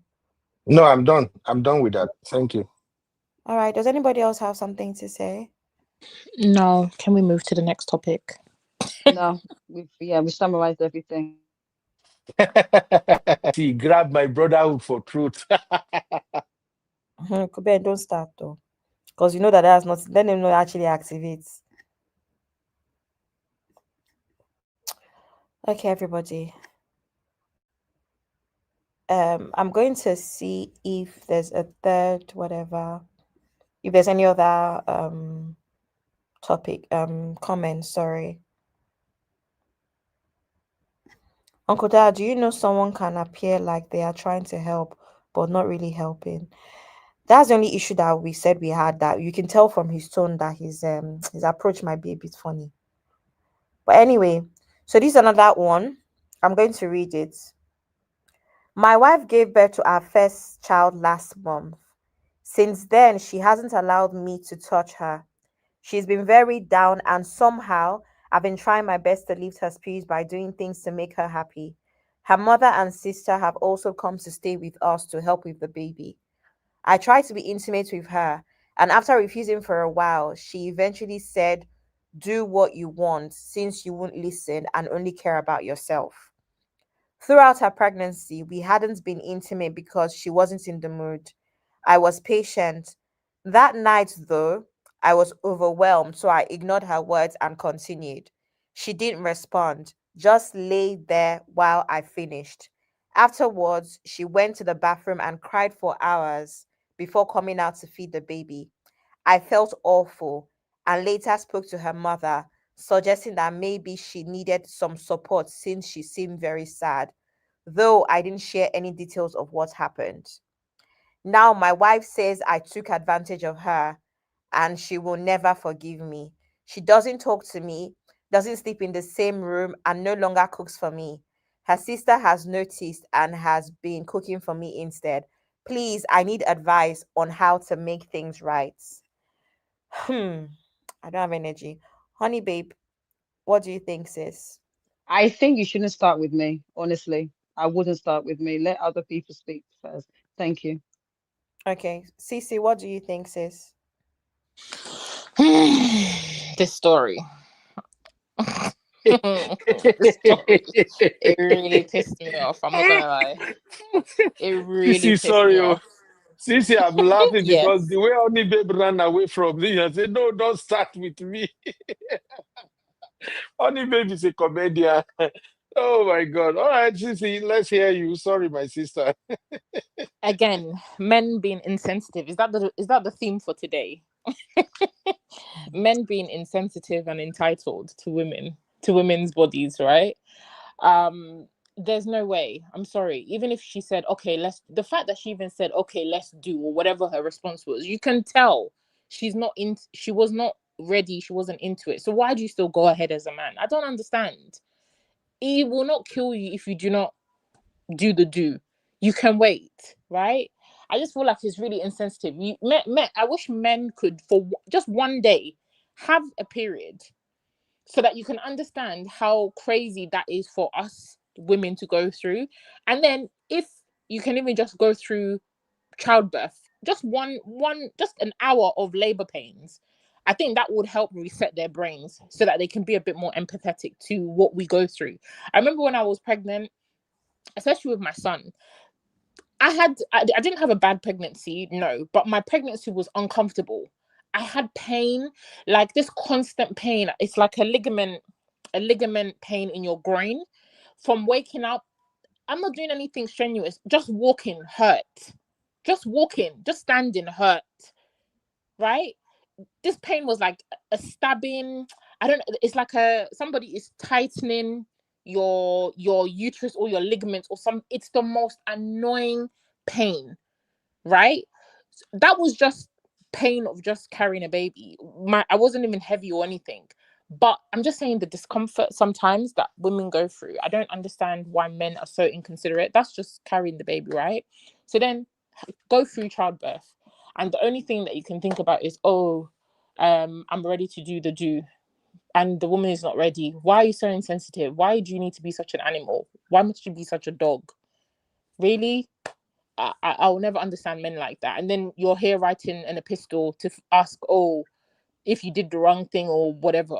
Yes, you did the wrong thing, and she's right to ignore you, right? You should go and appease her. I don't know what you can do, beg and plead and do something to make things right. It will take a while for things to get right in my books from the way the lady's behaving, but I just feel like it's just very insensitive. The time 4 weeks, like, dude, come on.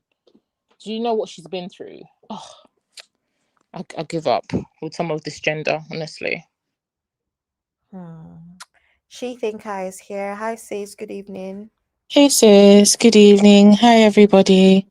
It's a heavy evening, but I think these are all Hi, very important Shitika. topics. Hi Uncle Ben.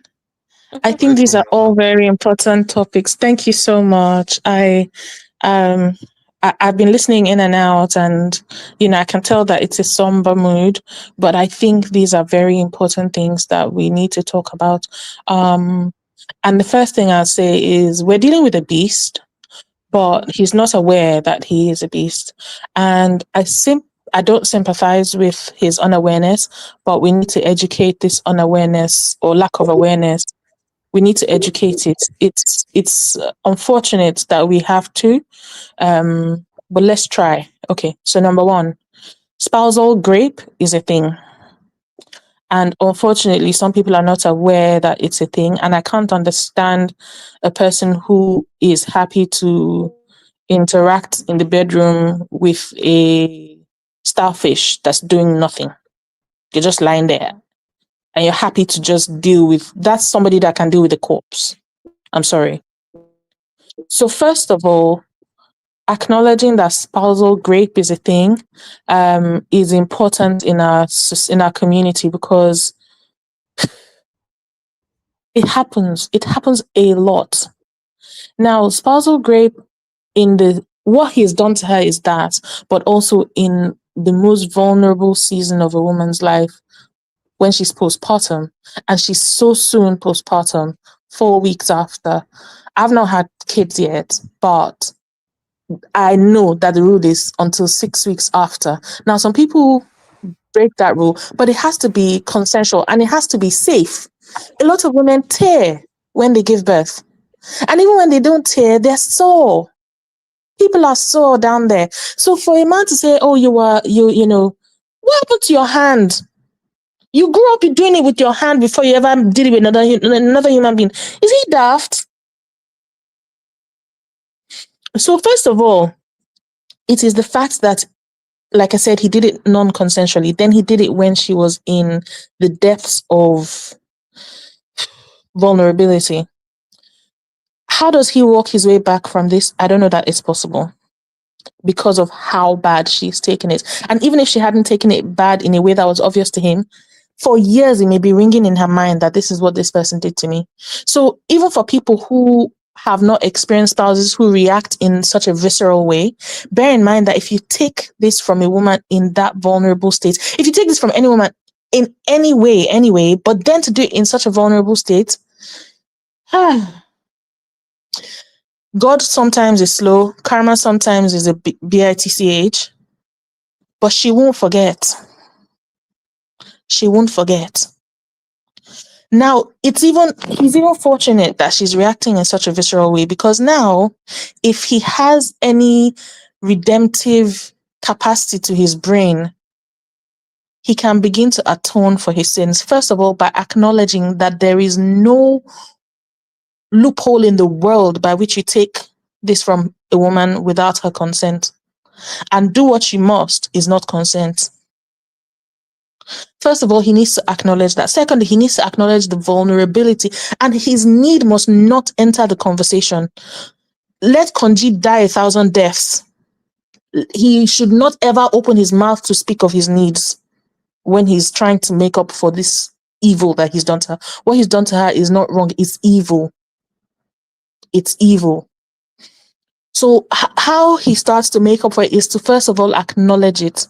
Whether he will write a whole letter apologizing, and he, like I said, he should not mention anything he's done wrong. Sorry, anything he needed in that situation, because his needs are nothing compared to the situation she was in. Now, whether she accepts, like I said, starting by acknowledging, if she won't talk to you, maybe you write a letter. If she doesn't read it, maybe you write letters for 10 days. If she doesn't read it for those 10 days, maybe you buy a car. If she doesn't want the car, maybe you buy an aeroplane. If she doesn't want the aeroplane, maybe you buy a city. Or you lie down in the gutter and roll in the gutter for 10 kilometers. Just keep rolling until she decides to tell you to stand up. Uncle Ben, yes, aeroplane. No back on. Aeroplane. And you didn't hear the part where I said the city. He should buy a whole city. And the part where I said he should roll in a gutter for 10 kilometers. Wala day. She think a kilo day.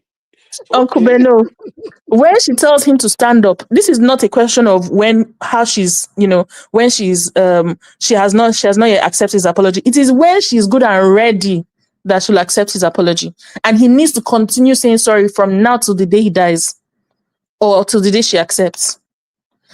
When her mind has now calmed down, then you can start to have a conversation. But for now, what he's done to her, Uncle Beno, he should cuckoo buy her now. What's remaining? It's unforgivable, actually. It's unforgivable. Yeah. She's just brought your seed to life. Then because Conchita has no father, is hooking you. You now come and want to take something from somebody who is in a vulnerable, sore state.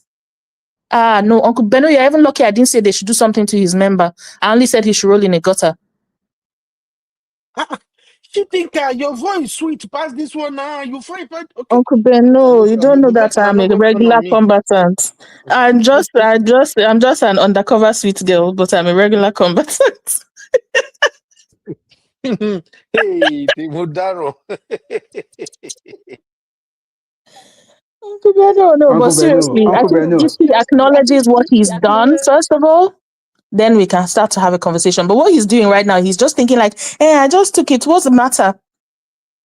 God will punish his member if he's not careful. Next day he wants you to stand up, it will sit down forever. Okay, I think I'm done. I agree. Shitinka, can I say something? Yes, Uncle Dio. You just shattered the table completely. Oh my God. I used to think that people call Mary are always gentle, but my God, I'm meeting a different one this time around. Anyways, you are right, my sister. You are completely right. But I want us not to overflog the man, because as much as I don't support what the man did, not in a million years, I will never support what he did. But if you look at the tone of the write-up, he never knew anything about postpartum, because he realized that immediately after doing that thing, he now realized, oh, from the way this woman reacted, he must have done something very, very grave to hurt this woman. He never meant it. That's why I was not saying, but usually when women go for antenatal, if this is in Nigeria or wherever it is, I know that there are times when they go with their husbands, and the midwives or the doctors will say, don't touch this woman until 6 weeks after. So I don't know how he can say he doesn't know. No, I don't think the man knows, honestly speaking. Honestly, now from the write-up, if they have told him that, see, don't touch your wife for the next 6 weeks or 8 weeks, he will not. He will have said it. See, that is the problem we have here in Nigeria.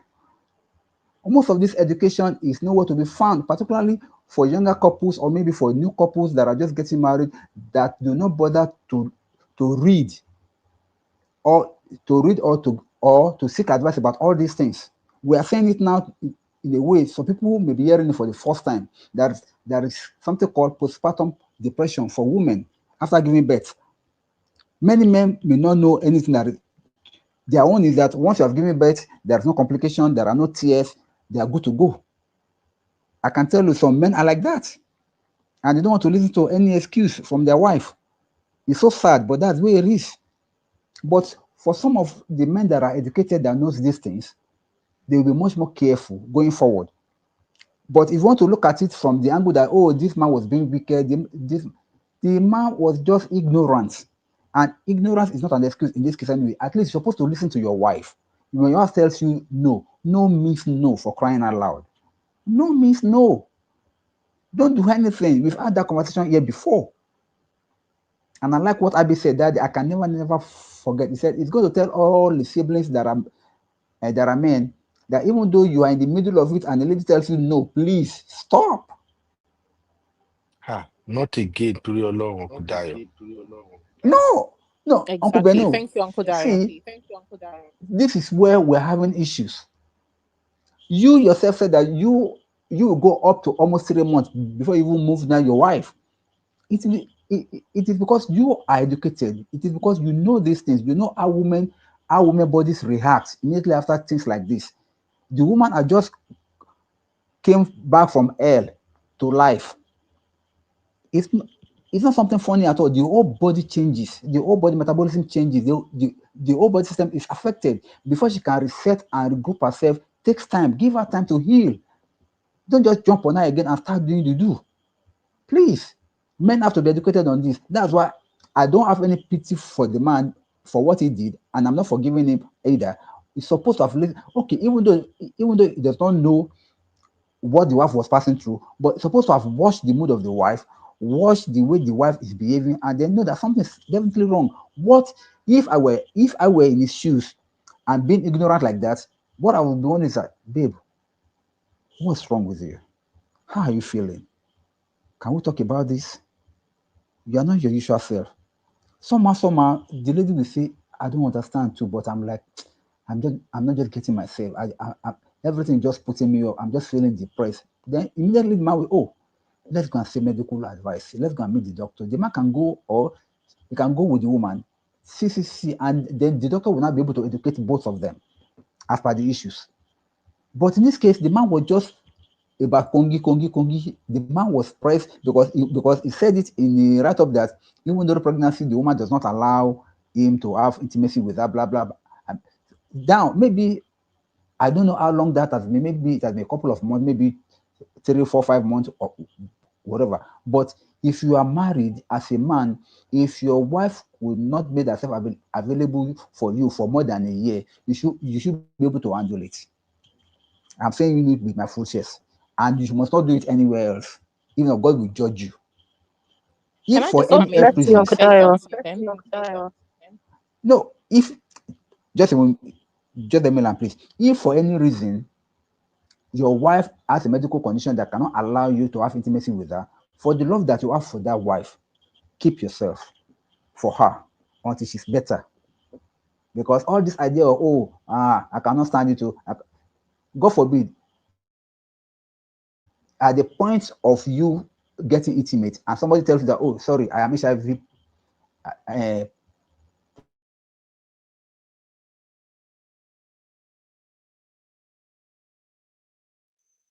Hello? I can't hear Papi. Me too, I can't hear him again. Hello, Uncle Okay. Dio. Whilst Uncle Dio, maybe his network. So let me just come in and say something. So even if there's something that happens, obviously people that have been pregnant, given birth, maybe they can relate, right? Even when, let's say that the woman had healed and she was fine, everything was fine down there, she was ready to go, right? Sometimes it's not that you don't want to do the do, it's just that you don't feel like yourself. I feel like people need to try and, men especially, need to try and understand that. Most times when you've given birth, when you've been pregnant, there's a period of being pregnant where you're just fed up. You want this baby out of your body, especially that last stretch, right? You become so uncomfortable. Your body doesn't feel like your own. This baby, this alien is just shifting, moving, doing all sorts inside you. You don't feel like yourself, right? There's a point where you get to where you just want the whole pregnancy to be done, like you're fed up, right? So then think of that. You get to that stage, you have the baby, fantastic. But then your body is still not your body. You're being pulled left, right. You still have, immediately you give birth, you have to, if you choose to breastfeed, you're breastfeeding. Even if you're not breastfeeding, you'll still have that engorgement. You'll still be having, your breasts are still filling up, your hormones are going most times women are not really interested. It's not that they're not healed, it's just that you don't want anybody to touch you. I remember when I gave birth and I had my son, I just did not even breastfeed. It was irritating my life. I'm not gonna lie, and I loved breastfeeding. It's one of the best things ever. But there was a period in the beginning, my body was just not my body.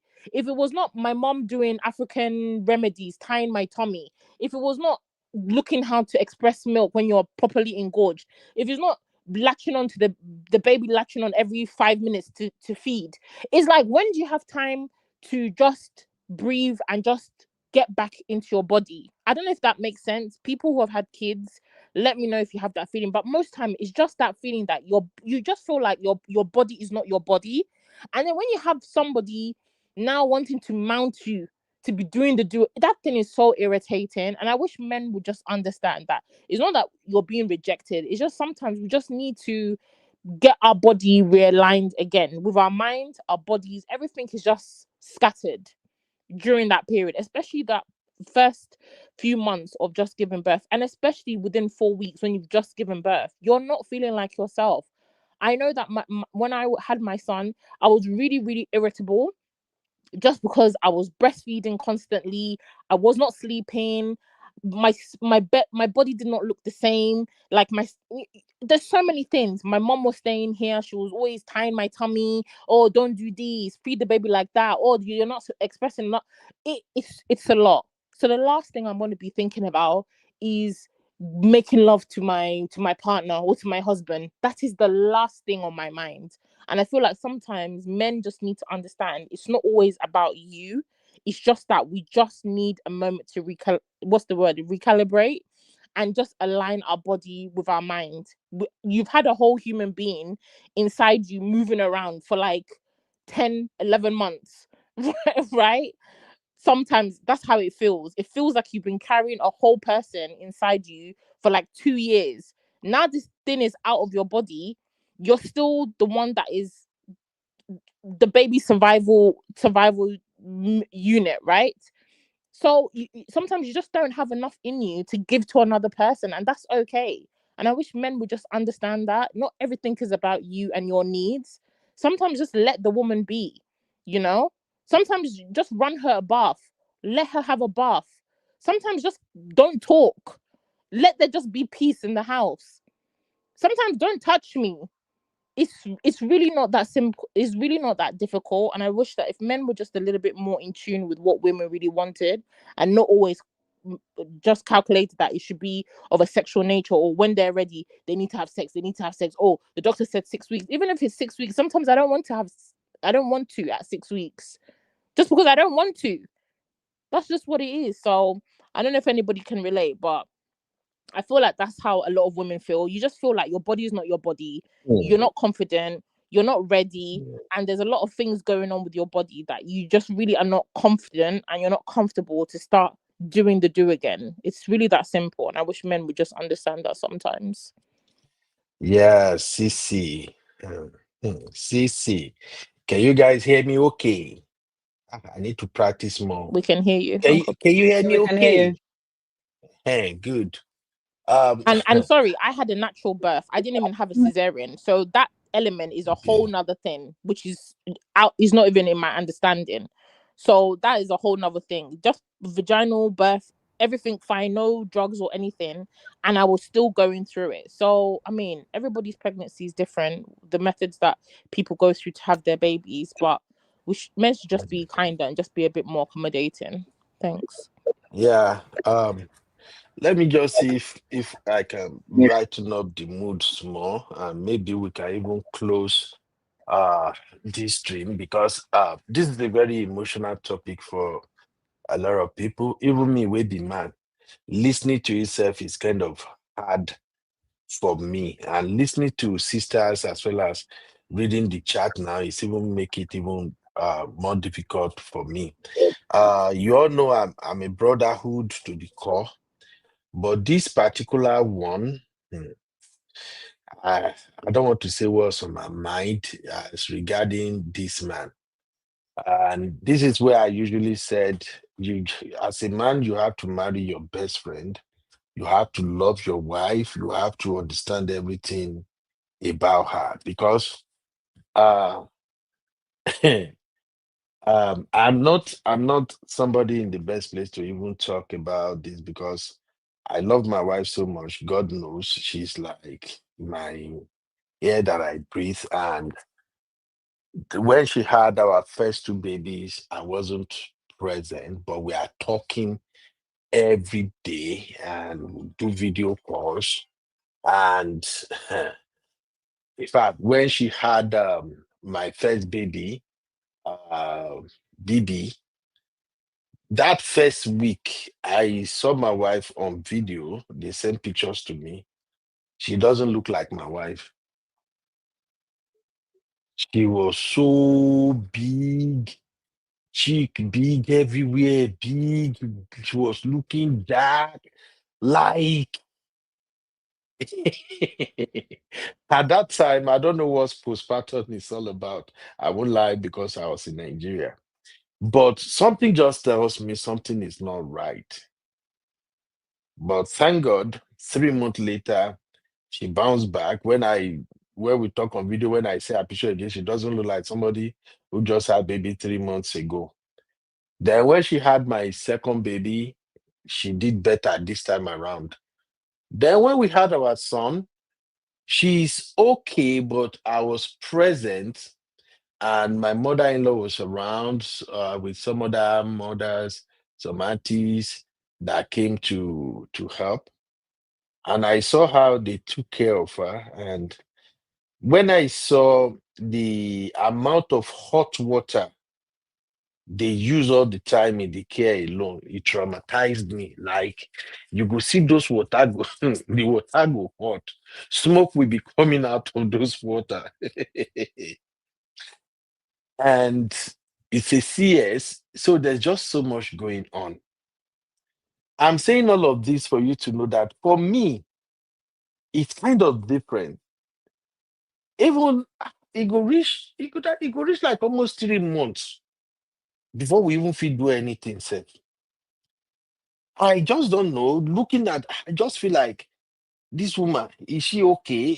I was in the hospital throughout the operation and everything. So I'll just be like, babe, are you sure this thing is here? This one, I just can't. So I don't know how some men do it that a woman put to bed and 4 weeks later you are demanding for quikus. How mad are you, bro? Like, are you human? I don't know. I'm just saying. I know maybe some people. I think I've heard some people say maybe 3 weeks or something after they burn self, they are doing it. But I just don't know how some people can do it. And I'm saying this from the angle of a man, just by observing. I didn't pass through the pain myself. I was just observing, and it was scary. It was scary. So, um, I'm not gonna excuse I'm not gonna excuse this man for what he did. I don't even have any excuse for him. I won't even blame it on ignorance. Yes, Uncle Dayo is right. In Africa, majority of us as men, we were not educated in things like this when it comes to women, Atlanta, postnatal, and all of that. We don't even have time for it. All we do every day is money, money, money, money, money. How won't they get money? So, and I'm not going to excuse him for that. For once, even the fact that this woman actually produced a baby, like big baby alone, the big baby come through that place where you won't go enter. That one alone no fear you.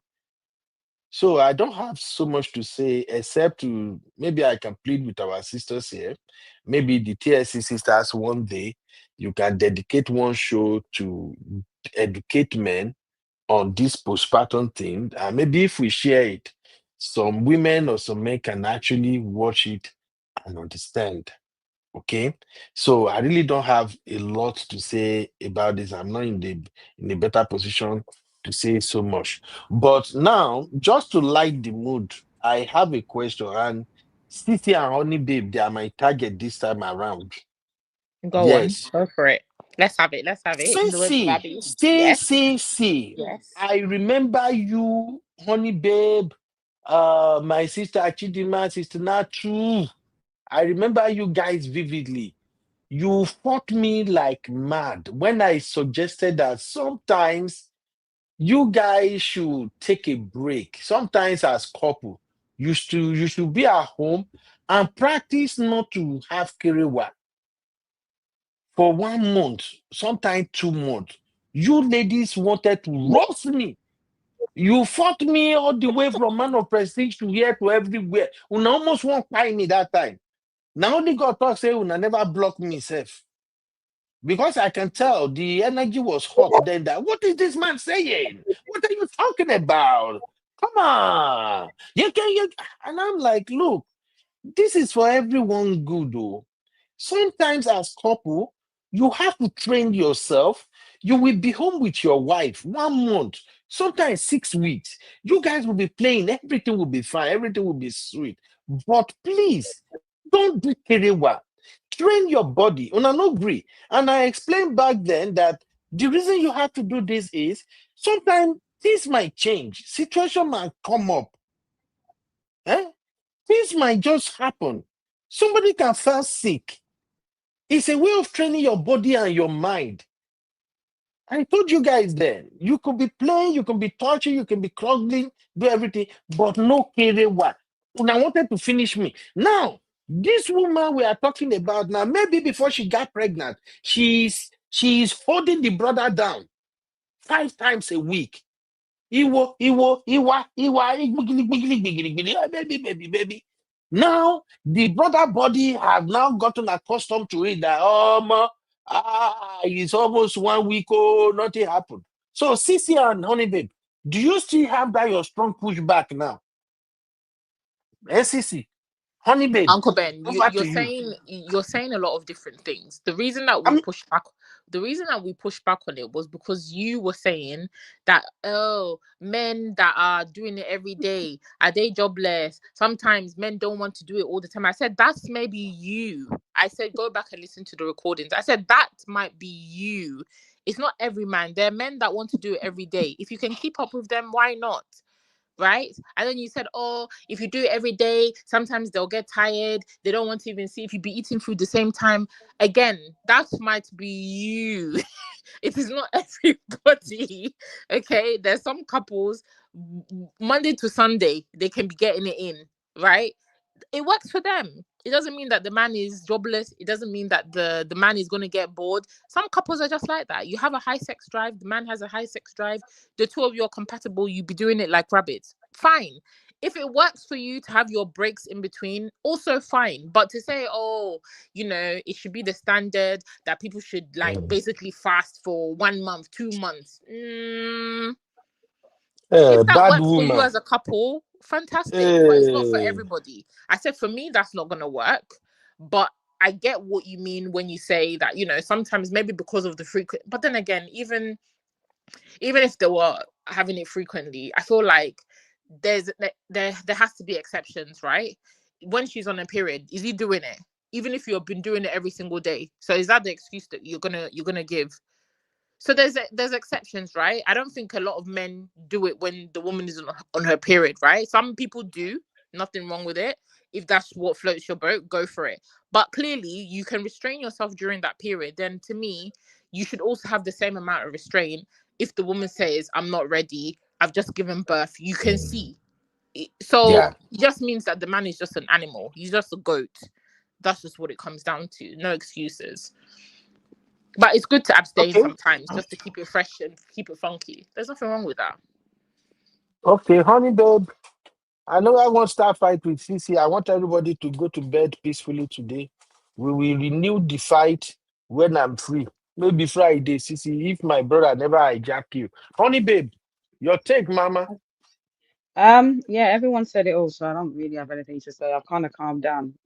When Abby first said read it out, it was quite distasteful.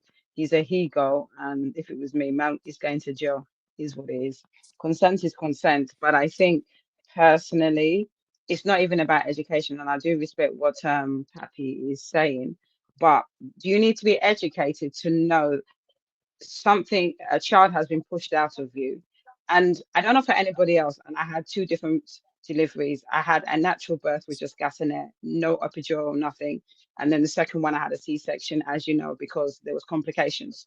But in both of them, you actually bleed for almost a month. So I'm just asking the question that even from the point of view, you obviously are hanging around your wife, you see her putting in pads and stuff to obviously deal with the bleeding that you have after giving birth, and you still want to enter. I mean, there's no amount of education to not read the room to see what's happening. And I think it's kind of weird how you're seeing your wife, and like Cece said, a lot of stuff happens when, especially when they don't take. you're doing bottle, you're feeding every 2 hours, 1 hour. It's a lot that a woman goes through. So I think for you as the husband, your natural thing is that you want to do. And I'm going to say this, and I'm saying this in terms of the coldest stuff of what he wrote. I wouldn't be surprised if, like, the next day after she gave birth, the guy wanted it because I just feel that he's that. I just feel that he's that type of person. Because for me, what education do you need? As I said to you, CC and other ladies can put it in the comment section. You bleed for a certain amount of weeks, even up to a month. There's no, that happens. That's the result of afterbirth. And you, that, you know, if you have a husband, wouldn't you be seeing her changing stuff, going to the bathroom, washing and stuff, and you still won't enter? So I don't know what to say. He's a he goat. He's very disappointing. And one thing I will say is that as much as him trying to appease her, and it's up to her to decide how long it takes for her to forgive him. Even the question, will she ever forgive him? But I think that just because you've apologized doesn't mean that you're forcing me to accept your apology. It's up to me to decide when I want to forgive you. And it is up to her. There should be no pressure. One thing I will say is that I think there may need to be some therapy, because I believe that people do it all the time, whether it's cheating and stuff. People will forgive and they have that serious hatred and resentment. And then you find out when the man is old, they now want to use that past resentment for 40 years to punish him when he's old. It happens all the time. So I personally believe that maybe she needs to even get therapy. And one thing to me is about accountability. Notice how he said in his epistle that he never told the family what he did. Of course he didn't, because he knows they will handle him. One thing for me is about accountability. If you say you're really sorry, go and tell the family what you did. Even if they have to beat you from head to toe, you deserve it. Take accountability. And for me, another thing is definitely going to therapy, because I don't know how you're going to resolve this type of issue, because her trust is gone. And I feel that she's building up resentment, and it's going to turn into something nasty. And if he really wants this marriage to, you know, go anywhere, I personally think maybe they need to go to couples therapy. I don't know. It seems I could be saying nothing, but I think that it's not just a case of her forgiving him. There needs to be some work to be done. And I'm being quite generous, because normally, for me, if you're a rapist, there's no coming back from this. But maybe listening to you guys long enough, I'm giving people grace. But it's a difficult situation to be in as a woman. I don't know what to tell her, but there's a lot of work to be done by him and by her. Thank you. Oh wow, oh wow, honey babe, thank you for bringing it 100. Thank you everybody. Thank you, Sisi. Thank you, Okudayo. StreamYard is struggling, is showing Abby shaggy. You see, this is why I explain all the time that it's necessary to have at least 2 or 3 hosts in the show at times. If I had not been in the show now that StreamYard is struggling with Abby, the show would have ended. So people might not understand what StreamYard we is are struggling doing at with Abby. Is times. that what she told you? Are you not looking at the comments? Abby says she's with Mr. Okonkwo. Please. Eh, must you bring my baby business out? Must which you bring her StreamYard? business out? Say, We need to bring our see. business out. No. We're going to have a Must meeting in the you backstage. must you bring her business out? Mrs. Okonkwo is enjoying Mr. Okonkwo, and I'm telling you, StreamYard kick her out. You said You see, no.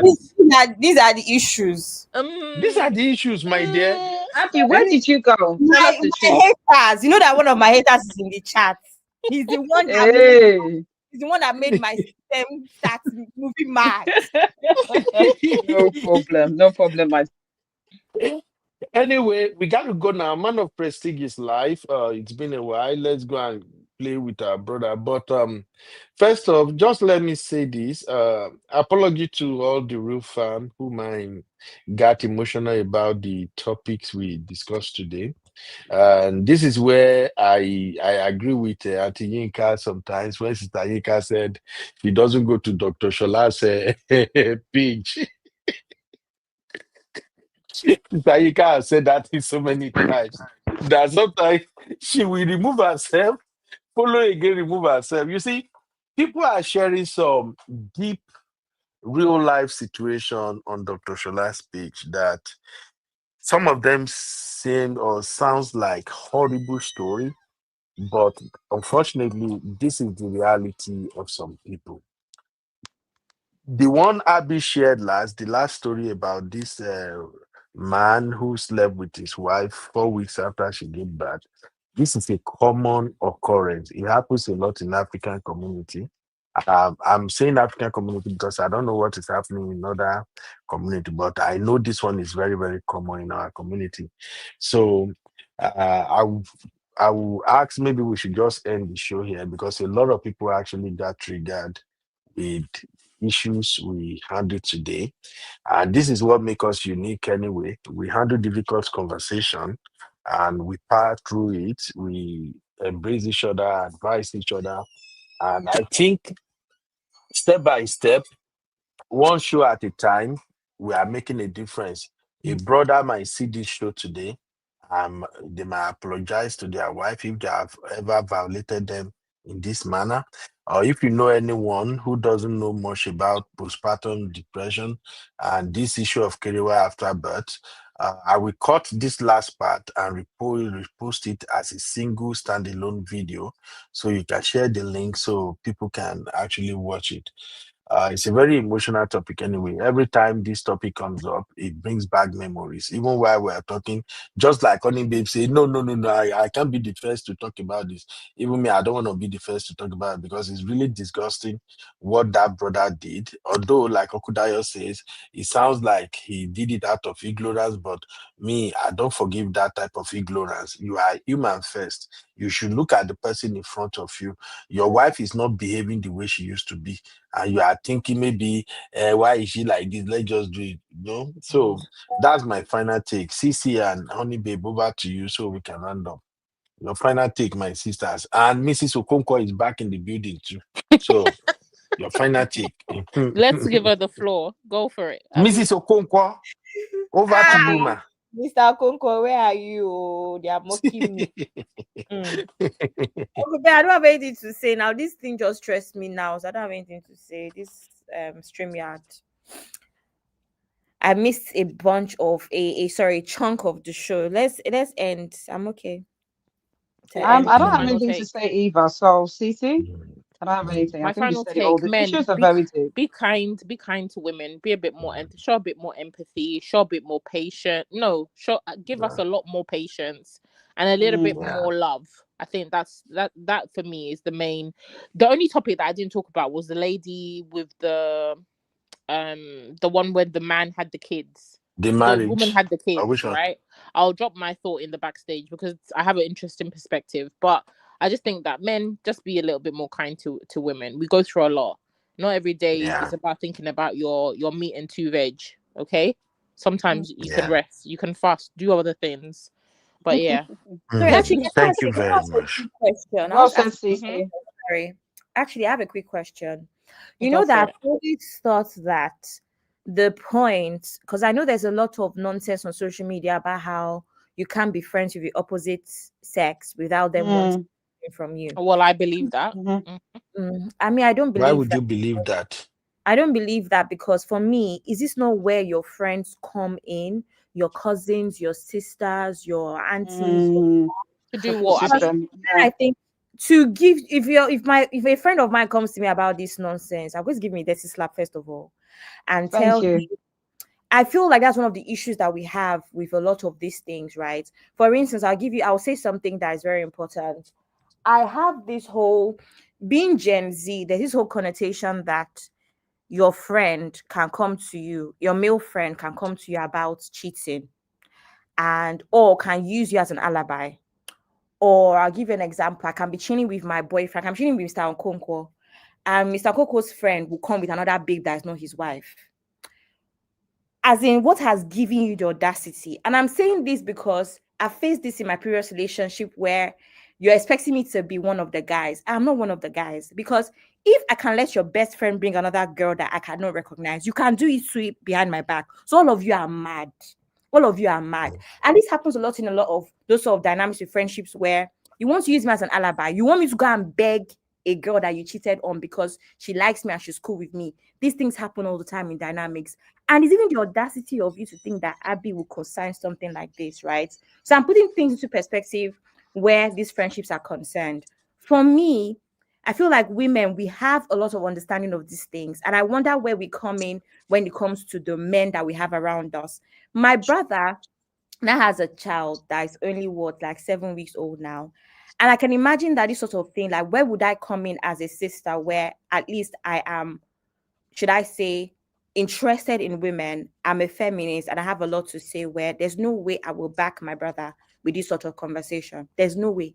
I don't care if it's my brother, right? So I'm asking this question because I feel like a lot of women, we also are the problem with the roles that we play around these men as well, whether it's friend, whether it's cousin, whether it's brother. A lot of women are not very honest with the men around them. And most especially in Nigeria, where there's too much tough love. You will go to a woman that will tell you, let her get over it, Jerry. So these are some of the issues. I know for a fact that some aunties, this is how they will respond. Do you understand what I'm trying to say? So this is kind of like the one angle that I had where it's just like, I feel like we as women, we're not supportive, or we don't lend our voices a lot more with men around us, because I know I have a couple of men around me and they wouldn't dare because of me.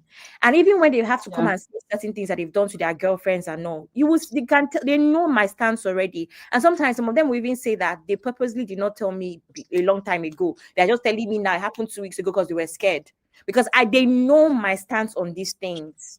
Do you understand? But they also know that I will always be a voice of reasoning in a sense. So they respect my opinion on these things. But I've seen a lot of women that support rubbish. Yeah. Okay. I agree with that because I remember my cousin. He doesn't come on this channel, so he won't know I'm talking about him. He's in Niger now. And I remember he had the audacity to say to me, because he's going through marriage issues, he didn't like what I said. And me, I said to him, make a choice. What do you want to do? And he had the guts to say, oh, your friends, introduce me to them. And he did, and I basically insulted him. I said, are you right? And so now he's got to a stage where he doesn't even come to me when he has marriage issues, and he doesn't come to me when he sees my friends when we go to parties, because I would never introduce them to my cousin. And I agree with what Abby says. You have to have some type of moral standards, and whether they're your family or friends, you need to let them know. There has to be a line in the sand of where you are morally, not just compromise just because they're your family or friends, and then say one thing when it comes to another subject matter. You have to, what you say, how you are with your family and friends is how you're supposed to be in every other circumstance. So I think I agree with what Abby said. Sure. All right. I don't really have much to say about this. I ain't gonna lie. Abby is trying to ferment trouble. Abby is trying to drag brotherhood right now. Maybe we can have this conversation on a serious note on another episode. Maybe if we do something like maybe friends or deception, where we get to talk about male friends. I see that topic a lot too, Abby. A lot of topic around male friends, women having male friends, men having female friends, and them not being sincere and things like that. But the one where Abby won't do now, Abby you just want to drag my brotherhood blockers. And I let's don't just know. wrap it up here. Yeah, Maybe let's wrap it up, but it's an important conversation because there's too I much. know. I've had many friends, or I mean, I grew up in a barracks. When you grow up in that sort of setup, it is what it is, and there's never been any boundaries crossed. Never. I've never dated someone that stayed from a friend. In fact, I was the one If that you Abby, wait to sorry, Abby, if you are trying to push an argument that women can be men to friends and nothing will happen, it go they hard small to push No, that I'm not argument. trying to push the argument. I'm saying that Okay. it depends on both parties. Men naturally are the sort of people that I think they are always ready for that kind of nonsense. But I feel like in this situation, I believe that it's actually in the woman's place to set those boundaries, because women, we look after ourselves and our bodies more. So personally, like I said, I've always set boundaries, and I don't have any friends that have suggested. Even my male friends know they can't call me past a certain time. You drop a text, I'll get back to it if I can. Those are the sort of boundaries that they don't text me past 11 p.m. It's a boundary that I have. My male friends don't hug me. They hug me side hug. It's a boundary that I have set. Abby, that is you have a now. different Many people kind are of not strong respect. like that. I know, but that's the reason why people like me exist, to actually set the record straight that it's possible. They have that Unfortunately, it's not now where possible they with some can. people, Abby. Well, I it's feel what you are saying, but it's not possible. I'm a It is, human but it's being, something so to it's be. possible. Yeah, but Abby's doing it. You have to make the effort, and there has to be boundaries. I have male friends, and strict boundaries. You have to make the effort. If not, you're gonna be in trouble. Okay, Ben, let's go. Let's have this conversation another, because I would really love to go down this rabbit hole with Only Babe and Abby on this one. The women that I know that set this kind of strict boundary, they are usually the touchy type. They know, say, when person touch them 2 places, you don't finish. That's why they are fighting for that boundary like no tomorrow. They are the type that if you just shake their hand and you just move your tongue a little bit, just, hey, baby, what's up? They get the message. And I see it in your eyes too. I've seen Abby eyes and Honey Babe eyes. It's written in your eyes. If people should touch it, something might happen. I'm just kidding, guys. I'm just kidding, guys. We've done like almost 3 hours already, so let's just pack it up. Thank you everybody for being part of today's show. Please, my brother Man of Prestige show is ongoing. Kindly go and have fun. He's talking about marriage, relationship, and some of the trendy topics. So please, let's go and support my brother Man of Prestige. While we're leaving, please, we have this breast cancer campaign ongoing from Sister Natu. Please, whatever you can donate, it goes a long way. Please, it goes a long way. $10, $20, £20. It can help a woman with breast cancer. It can save a life. So please try as much as possible to support. God will bless you all mightily. Please, we are in the ember mode. This is October. Watch out now. Be vigilant. Be prayerful. Always know that it's not everybody that are smiling on your face that is truly your supporter. So be careful, be security aware, do everything to stay safe. Please don't drink too much alcohol. Don't go out unnecessarily unless you have to be there, okay? And spend more time with your person like CC, okay? Spend more time with your man like CC. Make us happy. I'm not talking about women, I'm talking for my brotherhood Who's the now. men? Make us happy. Spend Uncle time Ben, with because us. there's no Pamper Mr. us. Pamper your Abby. Abby, you don't want to, Is that also the case? Is that Abby don't also the want case for the to, other way round? I'm talking, you people Men can pamper advocate. women. Sisters, you can advocate for your own gender. Me, I'm advocating for my Okay. gender.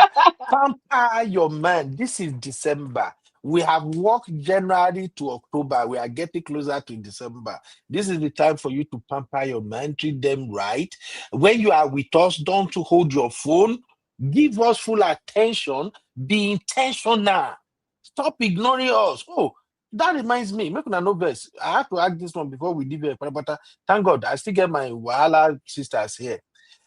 I saw that conversation in the backstage where we were talking about, someone was talking about period and cramp. I think Sister Yinka mentioned cramp and something like that.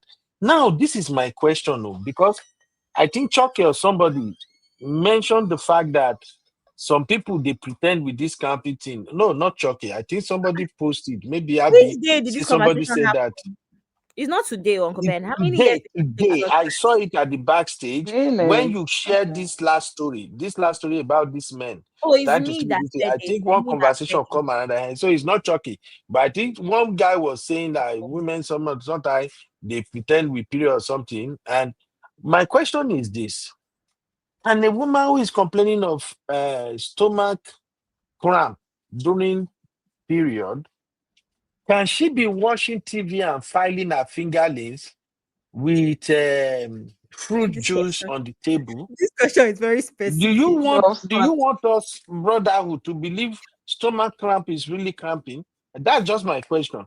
Educate us, please, briefly. Uncle Ben, this question Is is that very. lady pretending?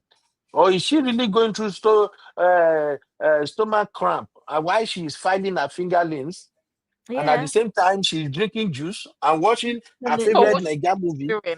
It's Yes, possible. Uncle Ben. possible. Yes, you know that women, you know that we know how to multitask. You know, so that's multitasking. Really? And self-care, because when you're going through that much pain, you don't need to cook, or you don't need to clean, you don't need your husband to stress you. You just need to look after yourself to distract yourself from the pain. That's how When I was with okay, that's Yubi, what when my I was, sister here is saying too. My yeah, sister it's here is possible. doing Yeah, it to distract herself. But me, I thought that is pretending. it's When not they pretending. share this It's space, our necessarily. men hang out. We majority No, of us say she's pretending. She know the period. How can you Uncle be Ben, I finding know, I know, fingerlings and Uncle Ben, drinking I juice? know who you are, and I'm not going to fall for this.